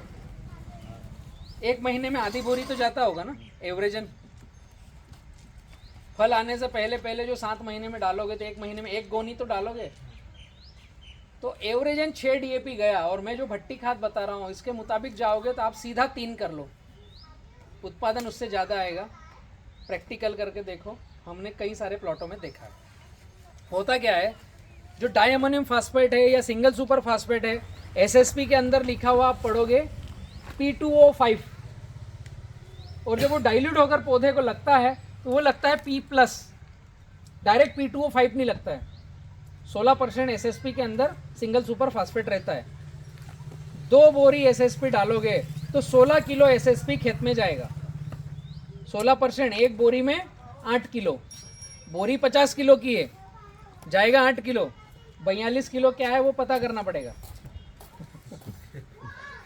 उसमें कुछ सल्फर आता है और कुछ अच्छे ग्रेड है, वो कैल्शियम भी देते हैं, बट मिट्टी, डस्ट बहुत सारी होती है। जब हम भट्टी खाद बनाते हैं तो ये जो एसएसपी है या ये जो डीएपी है जिसमें फास्फोरस आता है, बिना भट्टी खाद बनाए जब खेत में जाता है तो 6.5 पीएच है और 1% कार्बन है। कॉम्बिनेशन समझना। सॉइल टेस्ट कराते हो कोई? नहीं। हाँ, कब कराते हैं? साल में एक बार, मई में जब धूप काल रहता है। 2-3 साल में एक बार। ओके, तो उसमें आता होगा organic carbon percent, pH percent, EC. तो जो पीएच का परसेंट है वो 6.5 से 7 अगर है तो आपने जो फास्फोरस डाला वो 20 से 25 दिन बाद लगना चालू होगा, 90 दिन तक लगेगा, 20% लगेगा, 80% फिक्स होगा। कंडीशन अप्लाई, 6.5 पीएच, 1% कार्बन है तब। अभी आपने पिछली बार जब सॉइल टेस्ट कराया तो आपके यहाँ क्या पीएच आया था? पीएच 7.5 या 8 से ज़्यादा है, 8 के लगभग। तो ये क्यों ऐसा आता है? जितना हम पोटाश डालते हैं उतना पीएच बढ़ता है, जितना हम फास्फोरस डालते हैं शुरुआत में पीएच घटता है, बट जब फिक्स होता है तो पीएच बढ़ता है। तो ये जो फिक्सेशन में 80% जा रहा है, इसको अगर 80% तक लगाना है, जैसे 2 बोरी एसएसपी हमने डाला 16 किलो, तो 16 किलो का 20% क्या हुआ? 6 दून 12, 2 दून 4, एक और एक 2, तो 3 किलो 400 ग्राम। 100 किलो सिंगल सुपर फास्फेट डाल रहे हैं और हमारे खेत का पीएच अगर 6.5 है तो 3 किलो 400 ग्राम लगेगा, बाकी का अंदाज पंचे दामोदर, वो खेत का पीएच और बढ़ाएगा। तो इसको अगर हम भट्टी खाद बना लेंगे तो शायद 16 किलो पूरा लगेगा। डीएपी में 46% आता है, तो 2 गोनी डीएपी लेंगे तो 46 किलो पूरा लग सकता है अगर भट्टी खाद बनाएं। तो जब हम अभी भट्टी खाद नहीं बना रहे हैं और अभी मात्र 20% लागू हो रहा है तो हमें 6 बोरी डालना पड़ रहा है। जब भट्टी खाद बना करके हम 80% लागू करेंगे, थोड़ा बहुत ही वेस्टेज होगा, तो आप 6 बोरी की जगह 2 से 3 बोरी पर आ सकते हो। हमने सैकड़ों ट्रायल किए, रिजल्ट आपको वही मिलेगा। समझ में आया फर्टिलाइजर कैसे यूज़ करना है? दूसरी एक विकल्प है हमारी, मतलब विकृति है, जो CMV, कुकुम्बर मोजेक वायरस, 2 चीज़ों का बताया। तो जो मैंने 70-30 फार्मिंग का फार्मूला दिया, इस तरीके से लगाएंगे तो कम से कम विकृति आएगी। कम साइकिल का पौधा लगाएंगे तो कम से कम विकृति आएगी। डिस्टेंस बनाकर लगाएंगे तो सिगाटोका आएगा ही नहीं, दूरी बनाकर लगाएंगे। अब ये जो नाली वाला कॉन्सेप्ट था और ये पट्टा पद्धति थी, जब हम ड्रिप हर नाली में रखते हैं तो पूरा खेत भीगा हुआ रहता है, नमी रहती है और उसकी वाप उठती है और वो पत्ते पर लगती है। मैं आ गया हूँ सिगाटोका को बतलाने के लिए। अभी सिगाटोका में चर्चा कर रहा हूँ। भट्टी खाद और ग्राफ क्या रखना समझ में आया ना, किस तरह का नाली पाली करना। अभी ग्राफ और सिगाटोका हम लगा रहे 5x5, हम लगा रहे 5x5.5, हम लगा रहे 5x6। इन 3 ग्राफ के अलावा चौथा ग्राफ बहुत कम लोगों के पास है, बराबर कह रहा हूँ। तो इस कथा को हमें बदलना है। हमें कम से कम जाना है 5x7 पर। 1250 पौधे 1 एकड़ में आएंगे। उसके अनेक सारे फायदे हैं। पहला फायदा है सिगाटोका आएगा नहीं, आया तो जल्दी क्योर होगा। बट उस ग्राफ के साथ साथ आपको 70-30 खेती भी चाहिए। पट्टा नाली, जब ड्रिप अंदर है और यहाँ पर नाली है और प्लाट बड़ा होता है, सिगाटोका आता है कब है? जब फल आने की परिस्थिति बनती है, जब अंदर खेत में अंधेरा होता है। 5 महीने में तो हमारा प्लाट बहुत अच्छा दिखता है, 6ठे महीने में भी बहुत अच्छा दिखता है, 7वें महीने में जब फल आ रहा है, जब पूरा अंधेरा हो गया है, जब नीचे के पत्ते जाना चालू होंगे, जंग के धब्बे लगेंगे, क्योंकि पत्ता एक दूसरे के ऊपर ओवरलैप है। सूर्य की रोशनी ऊपर के पत्ते पर, नीचे का पत्ता छांव में है, तो इसकी मांसपेशियां रोगों से लड़ने की क्षमता नहीं रख रही है। और हमारी ड्रिप हर नाली में है और कीचड़ कीचड़ वाला पानी है, तो जो भाप निकलती है 5x5 में बाहर जाती नहीं, पत्ता उसका पूरा फैलता नहीं, वो पत्ता ऐसा रहता है और एक दूसरे के ऊपर ओवरलैपिंग रहता है। तो जब ओवरलैपिंग रहता है, एयर बाहर नहीं निकलती, हवा बाहर नहीं निकलती, धूप रोशनी नहीं जाती, तो वहाँ फंगस डेवलप होती है ज़्यादा। और हवा में एयरवोर फंगस है, पास में सिगाटोका है तो वो आ जाएगा। हमारा खेत भी पिछले साल में इन्फेक्टेड था, उसका ही सिगाटोका जिंदा है, वो आ जाएगा। तो जो पत्ता है नीचे का, उसमें ये जो भाप उठकर लगती है, यहाँ जंग के धब्बे लगते हैं, धीरे धीरे वो फैलता है। फिर मेरे जैसा भाई कोई प्लेटिना लेकर आता है जिसके पास 3-4 तरह की डब्बियाँ हैं, उसकी मजबूरी, उसको 18,000 रुपये महीने की तनख्वाह मिल रही है, 2.5 रुपये लीटर मतलब किलोमीटर का पेट्रोल मिल रहा है, और उसको टारगेट दिया गया है कि 1 महीने में इतने डब्बियाँ बेचनी है तुमको। तो वो जब अपने खेत में आता है, उसके पास कोई केले का खेत नहीं है, उसने BSc एग्रीकल्चर किया है, उसने डिग्री ली है, पर उसका कोई केले का अनुभव नहीं है। उसको ये पता है कि कौन सी मल्टीनेशनल कंपनी में 18,000 से 25,000 की नौकरी मिलेगी और धीरे धीरे मैं 70,000 से 1 लाख रुपए तक जाऊंगा 6 साल में, ये उसको पता है। उसको ये नहीं पता है कि मेरे पास खेत नहीं है, सिगाटोका किताबों में पढ़कर मैं आया हूँ और इसका इलाज क्या है। इलाज उसको क्या पता है? जो उसके पास डब्बी है फंगीसाइड की, वो इलाज।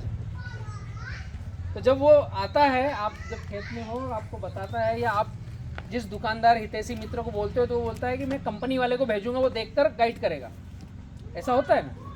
तो वो बेचारे को भी पता नहीं, उसकी गलती नहीं है, हम नहीं बोलेंगे उसकी गलती कहाँ से है, सिस्टम में एजुकेशन की गलती है। इसलिए किसान पाठशाला रन हो रहा है 2006 से। आप लोगों को ज़रूरत कहाँ पर है? किसान पाठशाला की आइडियोलॉजी पर समझ बढ़ाने की ज़रूरत है। हम तक अभी जो ज्ञान आया है वो प्रोडक्ट बेचने का ज्ञान आया है। 5x5 1750 पौधे लगाओ, पर्ची में आएगा 1000 पौधे पे क्या खाद डालना है, तो 1 एकड़ पे 2000 पौधे का खाद जाता है। डब्बी मिलेगी आपको, 1000 पौधे पर कितनी दवाई डालना है, तो 1 एकड़ में 2000 पौधे की दवाई डलती है। क्यों 1750? हमारा मन मानता नहीं, हमको ज़्यादा पकाना है तो हम 2000 पौधे का डालते हैं। ऐसा होता है ना। आपको बोलो 1000 पौधे पर 2 किलो पोटाश डालना, तो आप 3 किलो डालोगे कि 4 किलो डालोगे 1 एकड़ पे? तो 2000 पौधे का डालोगे ना पोटाश, ज़्यादा पकेगा। एक्चुअल में ये सारी प्रक्रिया, जो सारी आइडियोलॉजी, सारा जो ज्ञान आया है, ये बहुत हाई लेवल का, अपर लेवल से आया है कि फार्मर के जेब में 10 पैसे बचना नहीं चाहिए। कैसा कमा कमा करके हमको दे दे, सोचने की मतलब तीव्रता को बढ़ानी पड़ेगी हमें, और पेन कागज पे आना पड़ेगा। जब सीगा टोका आता है तो वो मित्र आकर के बताएगा पहले ये पत्ते को काट दो फिर स्प्रे करो, ऐसा होता है ना। तो जिसमें सीगा टोका लगा है उसको काट के हमने कहाँ डाला? नीचे। नीचे क्या है? ड्रिप, जो पानी गिरा रही है। फिर जिनमें सीगा टोका नहीं है उनको हम स्प्रे कर रहे हैं। सीगा टोका है उसको स्प्रे नहीं किया, उसको काट कर डाल दिया। सीगा टोका की अगर साइंटिफिक थ्योरी को हम पढ़ें या समझें, तो जब इसकी खोज हुई और पता चला तो ये बहुत ही गंदी बीमारी है और ये फील्ड को ख़राब कर देती है, फल तक को पेड़ पर पका देती है। वो हमारे साथ हो रहा है। तो इसका इलाज क्या निकाला उन्होंने? जिस पौधे पर सीगा टोका आया उस पत्ते को काटो, अपने खेत से 1 किलोमीटर 2 किलोमीटर दूर ले जाओ, 1 से 5 फीट का गड्ढा करो और उसमें डालो, उसको सुखाकर जलाओ और उसके ऊपर मिट्टी डालो। इतना कौन किसान कर रहा है? अभी यहाँ से 2 किलोमीटर बाहर जाओगे तो वहाँ भी किसी का केले का प्लॉट होगा और वो 2 किलोमीटर यहाँ ला के डालेगा, तुम 2 किलोमीटर वहाँ ले जाके डालो। तो जो ज्ञान देने आ रहा है भाई, उसको भी मालूम नहीं कि इसको खेत से दूर ले जाकर जला करके मिट्टी डालना है। उसने क्या किया? पत्ते को काटो, वहीं जहाँ ड्रिप है उसके ऊपर। अब ये ड्रिप बिना सीगा टोका फंगस का पानी डाल रही थी। अब जिस पत्ते में सीगा टोका है वो इसके ऊपर है, अब फंगस वाला पानी डाल रही अब ये फंगस बढ़ रही है। जनरल कॉमन सेंस से हमने देखना चालू नहीं किया। आज मैं जो बोल रहा हूँ ना, आप अपने खेत में देखना चालू करो।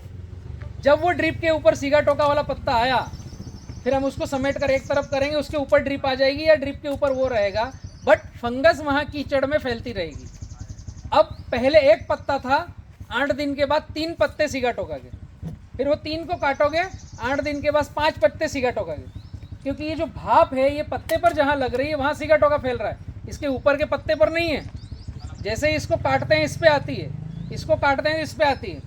तो पहली बात, हम इतने इन्फेक्टेड हैं कि पत्ता काटने से जाएगी नहीं, तो दिमाग मत लड़ाओ पत्ता काटने का। समझ में आया? ताकि ये वाप यहीं रुके, ऊपर ना जाए। ये मेरा प्रैक्टिकल है। एक्चुअली दिक्कत क्या है,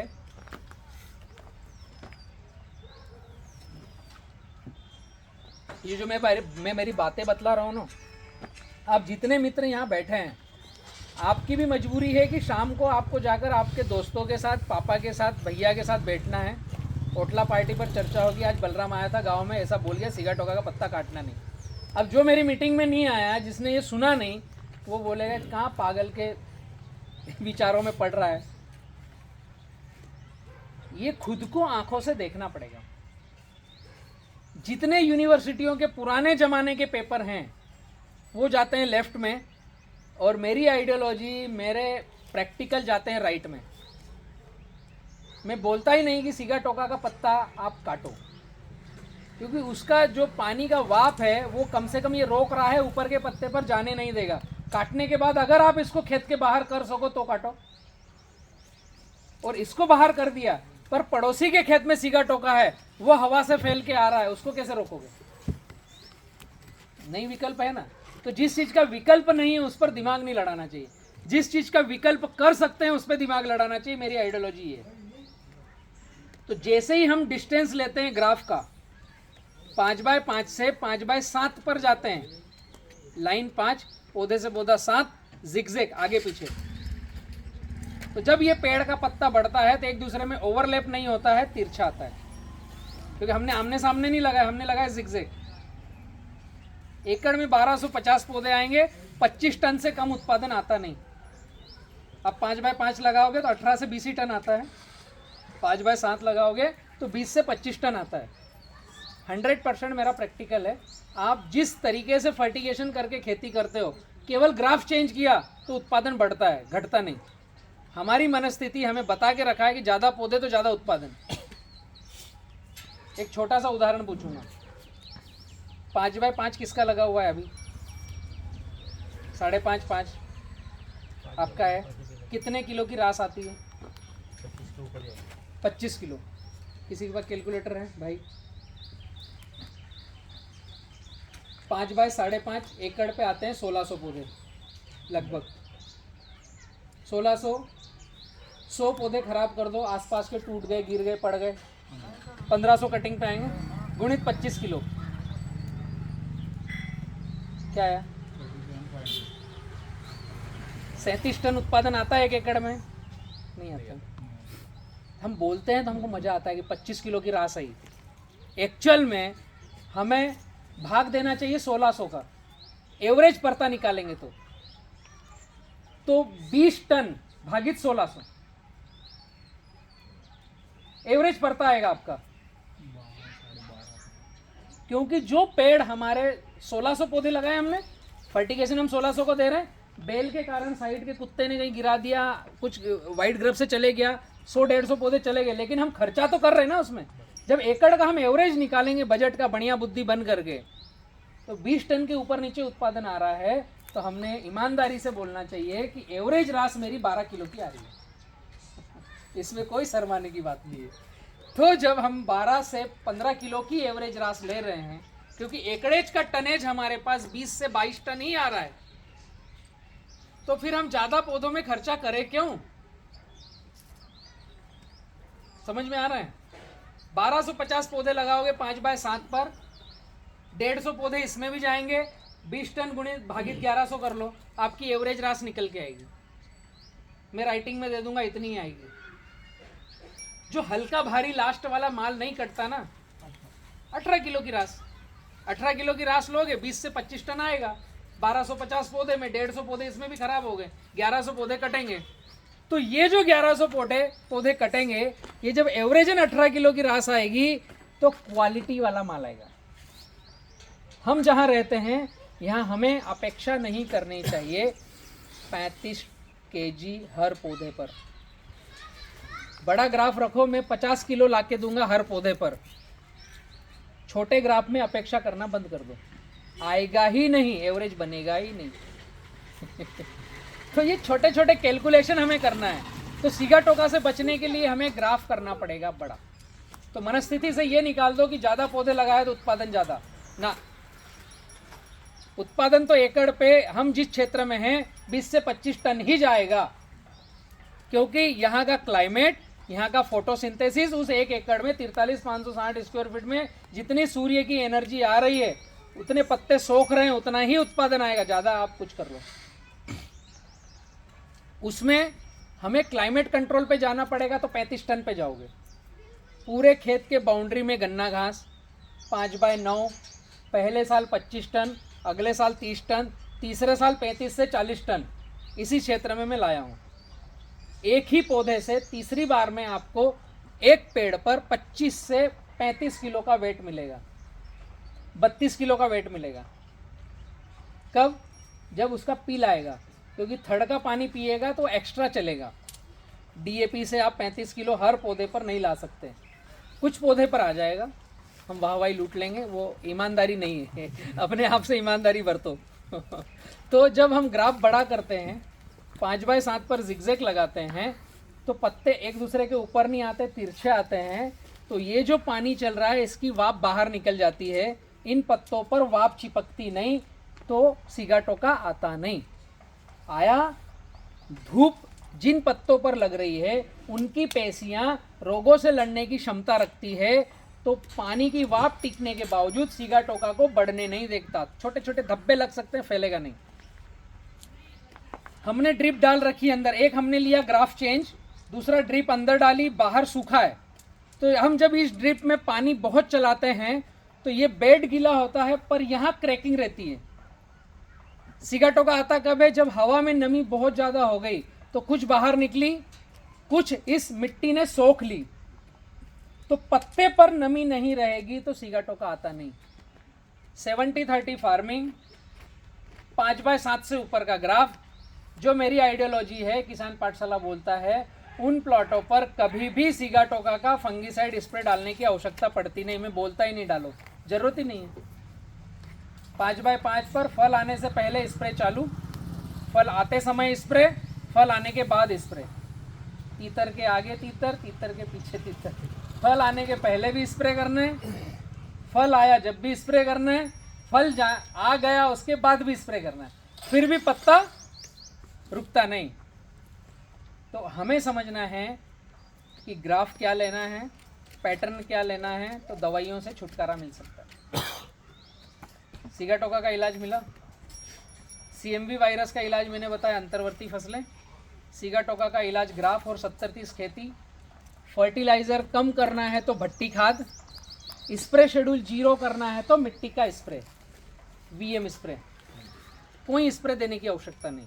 ये छोटे छोटे से टिप्स हम फॉलो करेंगे तो हम किसान खर्चे आधा, उत्पादन ज़्यादा कर पाएंगे। एकदम छोटी छोटी सी चीज़ें हैं। और मृदा परीक्षण को हम फर्स्ट प्रायोरिटी पर ले लें तो सबसे अच्छा उत्पादन पकाना चालू करेंगे। जैसे मित्र को मैंने पूछा था, आपने बताया कि 3 साल में एक बार मृदा परीक्षण कराया। उल्टा होना चाहिए। हमारी खेती केले की 1 साल की है, उसमें कम से कम 4 बार मिट्टी परीक्षण होना चाहिए 1 साल के अंदर। तो हमें एनालिसिस होगा कि पौधा लगाने से पहले मेरे सॉइल हेल्थ की क्या डिटेल्स थी, कितना pH, कितना कार्बन % था, और जब मैंने पौधा लगा दिया और जिस एग्रोनॉमिस्ट को मान करके मैं चल रहा हूँ, जिसकी गाइडलाइन ले रहा हूँ, वो जो मुझे गाइडलाइन दे रहा है उसके मुताबिक मेरी ज़मीन का pH बढ़ रहा है कि घट रहा है, या कार्बन % क्या है, समझ में आ रहा है।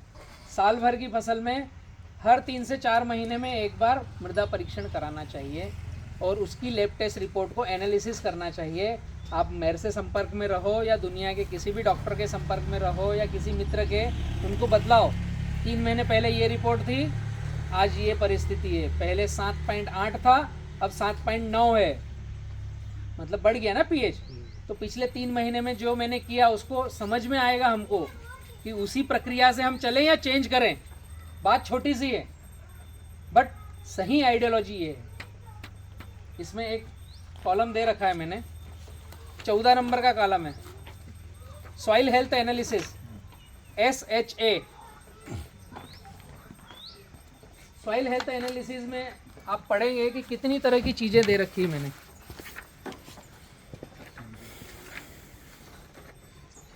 ये जो 14 नंबर का कॉलम है, soil pH and carbon test. मेरा रिकमेंडेशन केवल यही रहता है कि इतना ही कराओ, ज़्यादा पछड़े में मत पड़ो। मात्र 150 रुपये में होती है, हर महीने करा लोगे तो भी चलेगा। उदाहरण बता रहा हूँ मैं, बट 3 से 4 महीने में एक बार केले की फसल में कराना चाहिए। दूसरा पानी का pH टेस्ट और TDS। तीसरा सॉइल न्यूट्रिएंट एनालिसिस, इसमें NPK, कैल्शियम, मैग्नीशियम, सल्फर सारा कुछ आएगा। 16-17 न्यूट्रिएंट्स की जांच होगी। चौथा आएगा सॉइल ऑडिट, जो 2100 रुपये का है। सॉइल ऑडिट का एक पैकेज आता है जिसमें आप अगर हमारे साथ सॉइल ऑडिट करते हो कि आपका ये 5 एकड़ का प्लॉट है और आप सॉइल ऑडिट के लिए जुड़े हो, तो फील्ड तैयार होने से पहले हम सॉइल टेस्ट करेंगे। उसके मुताबिक आपको प्लॉट में क्या खाद डालना है, कैसा ग्राफ रखना है, क्या काम करना है, पानी कितना देना है, फर्टिगेशन कितना देना है, ये A to Z डेटा आएगा। और हर 3 महीने में आपके यहाँ के सैंपल हम मंगवा करके सॉइल टेस्ट करेंगे। ये सॉइल ऑडिट का एक पैकेज है पूरे साल भर का, 12 महीने का, लगाने से पहले फिर 3-3 महीने में। तो टोटल इसमें 5 से 6 सॉइल टेस्ट होती है, प्लांट निकलने के बाद अलग से। फिर 5 से 6 सॉइल टेस्ट का एक ऑडिट रिपोर्ट बनता है। उसमें समझ में आता है कि हम इस साल क्या किए, तब अगले साल क्या करना चाहिए। सदगुरु जी, जग्गी वासुदेव जी को कोई सुनते हैं? वो सॉइल बचाव पर बहुत बड़ा काम कर रहे हैं, पूरी पृथ्वी पर घूम रहे हैं, हर देश विदेश जा रहे हैं कि मिट्टी बचा लो वरना खाने के लिए केवल जहर मिलेगा। सॉइल ऑडिट इसलिए ज़रूरी है कि हम जिस प्रक्रिया से फर्टिगेशन कर रहे हैं, क्या हमारी ज़मीन हालत बिगड़ती जा रही है या सुधर रही है। तो केवल आप सॉइल ऑडिट को रजिस्टर्ड करोगे तब भी चलेगा। एक है रिकवरी डे।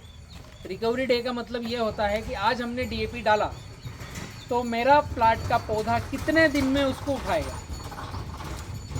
जैसे 10, 26, 26, 12, 32, 16, 18, 46 ये जो हम डालते हैं ना, आज हमने डाला तो अगर हमारे खेत का 6.5 pH है और 1% बायो ऑर्गेनिक कार्बन है तो 20 से 22 दिन में उठाना चालू होगा, 90 दिन तक उठाएगा। सिंगल सुपर फास्फेट 20% उठाएगा, 80% फिक्स होगा। अगर ये 7 है, कंडीशन अप्लाई, तो 20 भी नहीं उठाएगा। अगर ये ऑर्गेनिक कार्बन परसेंट 0.5 है, 0.4 है, 0.6 है, तो ये 20% के साथ साथ 28 दिन में नहीं, 32 दिन, 40 दिन, 55 दिन में उठाएगा। हमें ऐसा लगा मैंने डीएपी डाल दिया 2 बोरी, लग रहा है 60 दिन बाद, पौधे को चाहिए आज। बैक्टीरियल काउंटिंग कितनी है, बायोमास कार्बन कितना है, खेत का पीएच लेवल क्या है।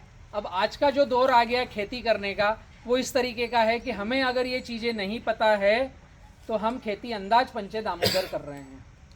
जेब से पैसा जाएगा, रिजल्ट कुछ आएगा नहीं, और वही हमारे साथ हो रहा है। गलत कह रहा हूँ? तो सॉइल हेल्थ रिपोर्ट में हमें पीएच और कार्बन की जांच हमेशा कराते रहना चाहिए या सॉइल ऑडिट पर जाना चाहिए। ये रिकवरी डे जो है ये एक छोटा सा सॉफ्टवेयर है, बी किसान ग्रुप से मिलेगा। आप अपने मोबाइल पर उसको क्लिक करेंगे, आपकी सॉइल हेल्थ की जो जांच आई उसमें पीएच कार्बन परसेंट डालेंगे तो वो आपके खेत में मिट्टी में बैक्टीरिया काउंटिंग ये कुछ डालेंगे उसमें, तो वो कितने दिन में डीएपी उठाएगा पौधा वो डेटा दे देगा। पिछले सत्र में मुझे पता है कि नंदुरबार के कुछ फार्मर थे जिनके 72 दिन में फास्फोरस अपटेक करने का डिटेल आया था, और वो लगाते हैं वेजिटेबल। नंदुरबार में मिर्च बहुत लगाते हैं, वायरस बहुत आता है। अब आज मैंने डीएपी डाला और 72 से 80 दिन में वो अपटेक करेगा फास्फोरस, तो वेजिटेबल की साइकिल तो 15 दिन की चलती है, मिर्च की तोड़ाई तो 15 से 20 दिन में आती है। समझने वाली बात है कि हम क्या डालें और क्या करें। तो जो फालतू का रोग जा रहा है ना वो पौधा उठाएगा तो टॉक्सिसिटी बढ़ेगी, टॉक्सिसिटी बढ़ेगी तो विकृति पर जाएगा। हमारे केले के पत्ते के भी ऐसे कान चारों तरफ से जो पीले पीले हो जाते हैं, सूखने लगते हैं, जलने लगते हैं, ये टॉक्सिसिटी बढ़ने के कारण। जो पत्ता है उसके चारों तरफ से सूख गया कान, वो कभी कभी कहीं कहीं देखने को मिलता है। उस खेत में टॉक्सिसिटी ज़्यादा बढ़ी हुई है, उसके पानी का टीडीएस ज़्यादा हो गया, या जो डाल रहा है वो फिक्स हो रहा है। पौधे को समझ में नहीं आ रहा मैं खाऊं क्या, वो हाई पीएच वाले हाई लवणी चीज़ें खा रहा है। वो या तो बहुत ज़्यादा गड़बड़ है या बहुत ज़्यादा अच्छी है, दोनों गड़बड़ है। ये छोटी छोटी सी चीज़ें हैं, इन पर अगर हम जाएंगे तो किसान खर्च आधा, उत्पादन ज़्यादा कर पाएंगे। यहाँ तक की प्रक्रिया में कुछ पूछना है आपको? आपका कोई प्रश्न है बचा हुआ? नहीं? चिलिंग इंजरी, ये बहुत सॉलिड प्रश्न है। हम जहाँ रहते हैं यहाँ ठंडी का दौर आता है जनवरी के पहले दूसरे सप्ताह में, और हमने रावेर, यावर, सौदा, फैजपुर वालों ने कसम खा रखी है कि हम मई जून में केला लगाएंगे, जुलाई अगस्त में जाएंगे नहीं। तो जो मई जून में केला लगाते हैं उनका फल आता है दिसंबर, नवंबर, जनवरी, जब ठंडी चालू होती है। ठंडी चालू होती है तो वो फल गर्दन पे अटकता है। फिर हमारे झोला छाप मित्रों की डॉक्टरी चालू होती है, इसको अमोनिया दो, इसको फलाना दो, तो फल निकल के नीचे आएगा। वो मौसम ही गड़बड़ है तो कुछ ना कुछ देना पड़ेगा। तो जब हम इस समय में फल लगा रहे हैं और हमारा फल ठंडी आने के पहले अगर आ गया तो उस केले की चमड़ी पर ठंड लगती है, उसकी मांसपेशियां फ्रीज हो जाती है। तो जब वो बढ़ता है तो एक तो वो चोंच वाला केला हो जाएगा, या जब वो पकेगा तो हल्दी पीला कलर नहीं आएगा, तो उसको बोलते हैं चिलिंग इंजरी। तो हमने ऐसे समय में पौधा लगाया जिसका फल ठंड के पहले आ गया या ठंड में आया, तो उस समय हमारे खेत में क्लाइमेट कंट्रोल चाहिए, तो चिलिंग इंजरी आएगी कम या नहीं आएगी। वो कैसे करें? पौधा लगाने से पहले खेत के चारों तरफ गन्ना घास, खेत के अंदर थोड़ी सी भी हवा जाए ना और हवा बाहर आए ना, हाथी घास होगी यहाँ पर भी। केला बाद में लगाना, ये जो बाउंड्री है 2-2 फीट पर गन्ना घास। तो एक हमने वॉल बना दी कि गर्म हवा ठंडी हवा अंदर बाहर नहीं आएगी। जब माल कटेगा मार्च अप्रैल में तो गिरपड़ नहीं होगी, गर्म हवा अंदर नहीं जाएगी। जब ठंडी आएगी जनवरी के पहले दूसरे सप्ताह तो ठंड अंदर घुसेगी नहीं। पहला प्रोटेक्शन गन्ना घास, दूसरा कुछ नहीं है। नेट बांध दूँ या सूखे टाट लगा दूँ, फालतू बकवास है, कोई काम की बात नहीं है। नेट प्लास्टिक की चादर है जिसमें से हवा निकल के अंदर जाती है। हमें जीवंत पेशी चाहिए, गर्माहट वाली। हमें जैकेट चाहिए, स्वेटर चाहिए। तो पूरे प्लॉट को स्वेटर पहनाता है गन्ना घास, जिसके हरे पत्ते रहते हैं, जिसमें गर्मी रहती है और जो वाकई में टाइट रहती है, नेचुरल है, जो अंदर ठंडी को जाने नहीं देती। तो गन्ना घास के अलावा कोई विकल्प नहीं, मैंने सारी चीज़ें करके देख ली है, तो आप दिमाग मत लड़ाना। दूसरा, जब ठंडी आए और फल टंगा है तो उसमें प्लास्टिक का बंच कवर यूज़ करें जिसमें होल रहते हैं, जो स्वेटर का काम करते हैं। और प्लास्टिक का बंच कवर डंडे पर टाइट करो, नीचे भी मुंह बांध दो, होल रहेंगे, वहाँ से थोड़ा बहुत रहेगा तो ठंड उस पौधे को लगेगी नहीं। तीसरा, 2 विकल्प। तीसरा, कोई जादू की डब्बी ऐसी आती नहीं जो चिलिंग इंजरी रोक दे। चिलिंग इंजरी रोकने के लिए आपके पास है मिट्टी। मिट्टी का स्प्रे करना पड़ेगा, वीएम स्प्रे। 200 लीटर पानी, 5 किलो मिट्टी, 200 ग्राम वाइसनोमेटा, 24 से 36 घंटे उसको रखो। उसका जो क्ले है गलेगा, वो क्ले जो आएगा। अब मिट्टी लेना है, खेत के बाहर 5 फीट गहरा गड्ढा करके ऊपर से नीचे तक की निकाल। जनरल स्प्रे करना है तो 200 लीटर पानी में 20 किलो मिट्टी लगेगी। और बंच पर स्प्रे करना है, केले के बंच पर, तो 200 लीटर पानी में 5 किलो मिट्टी लगेगी। ये 24 से 36 घंटे रखेंगे। और जब पंप भरेंगे तो कैसा भरना है, ये बहुत बड़ा साइंस है, इसको ध्यान रखना। डंडा ऐसे नहीं हिलाना, ऊपर नीचे हिलाना है। जो लकड़ी है उसमें क्रॉस लगा दो। जो लकड़ी है हम ऐसे गोल हिलाते हैं, उसकी वजह एक आधा फीट ऐसा लगा दिया, आधा फीट ऐसा लगा दिया, ये क्रॉस लग गया। अब इस क्रॉस को उस कोठी में ऊपर नीचे करेंगे तो पूरी मिट्टी को लेकर ऊपर आएगा, फिर नीचे जाएगा, ऊपर आएगा, फिर नीचे जाएगा। एक काम और कर सकते हैं, जो हमारे बाथरूम में, वॉशरूम में झारा रहता है पानी ड्रेन होने का, बड़ा झारा ले लो, 4 इंच वाला। एक पीवीसी पाइप की नली या लकड़ी ले लो और उसको स्क्रू से कस लो। तो इसमें होल है झारे में। जब इसको ऊपर नीचे करेंगे हम तो पूरा पानी ऊपर आता है, नीचे जाता है। इसको कहते हैं मिक्स। हम हिलाते हैं ऐसे तो नीचे की गाद नीचे घूमती, ऊपर का पानी ऊपर घूमता है, वो गलत प्रक्रिया है। वीएम स्प्रे करो तो ऊपर नीचे हिलाना है। पंप में पानी डालो तो ऊपर नीचे करके हिलाए। एक बार कपड़े से छाना, फिर दूसरे बार कपड़े से छाना, तो ककरी, रेत, मिट्टी, कंकर रुक जाएंगे। अब वो जो मटमेला पानी गया, हिलाते हिलाते वो पानी डालना है। और जो मित्र पंप करेगा उसको बोलना आप पंप को भी हिलाते रहो ताकि नीचे गाद ना बैठे, और पूरे फल को नहला दो। तो ये जो क्ले के पार्टिकल है मिट्टी के, ये उस फल के ऊपर एक लेयर जमाएंगे, मिट्टी की पतली लेयर जो स्वेटर का काम करेगी। उसके ऊपर आपका बंच कवर, पहला स्वेटर मिट्टी का स्प्रे, दूसरा स्वेटर बंच कवर, तीसरा स्वेटर आपने खेत के आसपास गन्ना घास लगाई। ये 3 काम किया तो 70% चिलिंग इंजरी रुक गई। 30% जब जब ठंडी बढ़ रही है हमें ताजा पानी डेली का चलाना है। केले में हमें समझाया गया ज्यादा पानी, वो गलत भ्रांति है। ताजा पानी सही बात है। तो जड़ों के पास गर्माहट रहेगी। भले से ही पानी कम हो तो 2 घंटे रात में चला दिया, 1 घंटा रात में चला दिया, 24 घंटे में एक बार तो भी हमें डेली पानी चलाना है ताजा। बहुत ज़्यादा नहीं, कीचड़ बनाकर नहीं रखना है, पर जड़ों की कक्षा में पानी। बहुत ज़्यादा ठंडी आ रही है, हमारा माल मतलब गड़बड़ हो सकता है, पत्ते कम हो गए हैं, हम स्वेटर नहीं पहना पाए हैं, तो 1000 पौधे पर 1 किलो चूने का पानी चलाना है।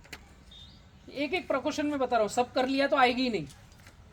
200 लीटर पानी, 1 किलो चूना खाने वाला घोल दो, उसका पानी ड्रिप से चला दो, तो वो 15 दिन का प्रिकॉशन हो गया। फिर 15 दिन बाद एक बार 1 किलो चूना फिर चला दिया।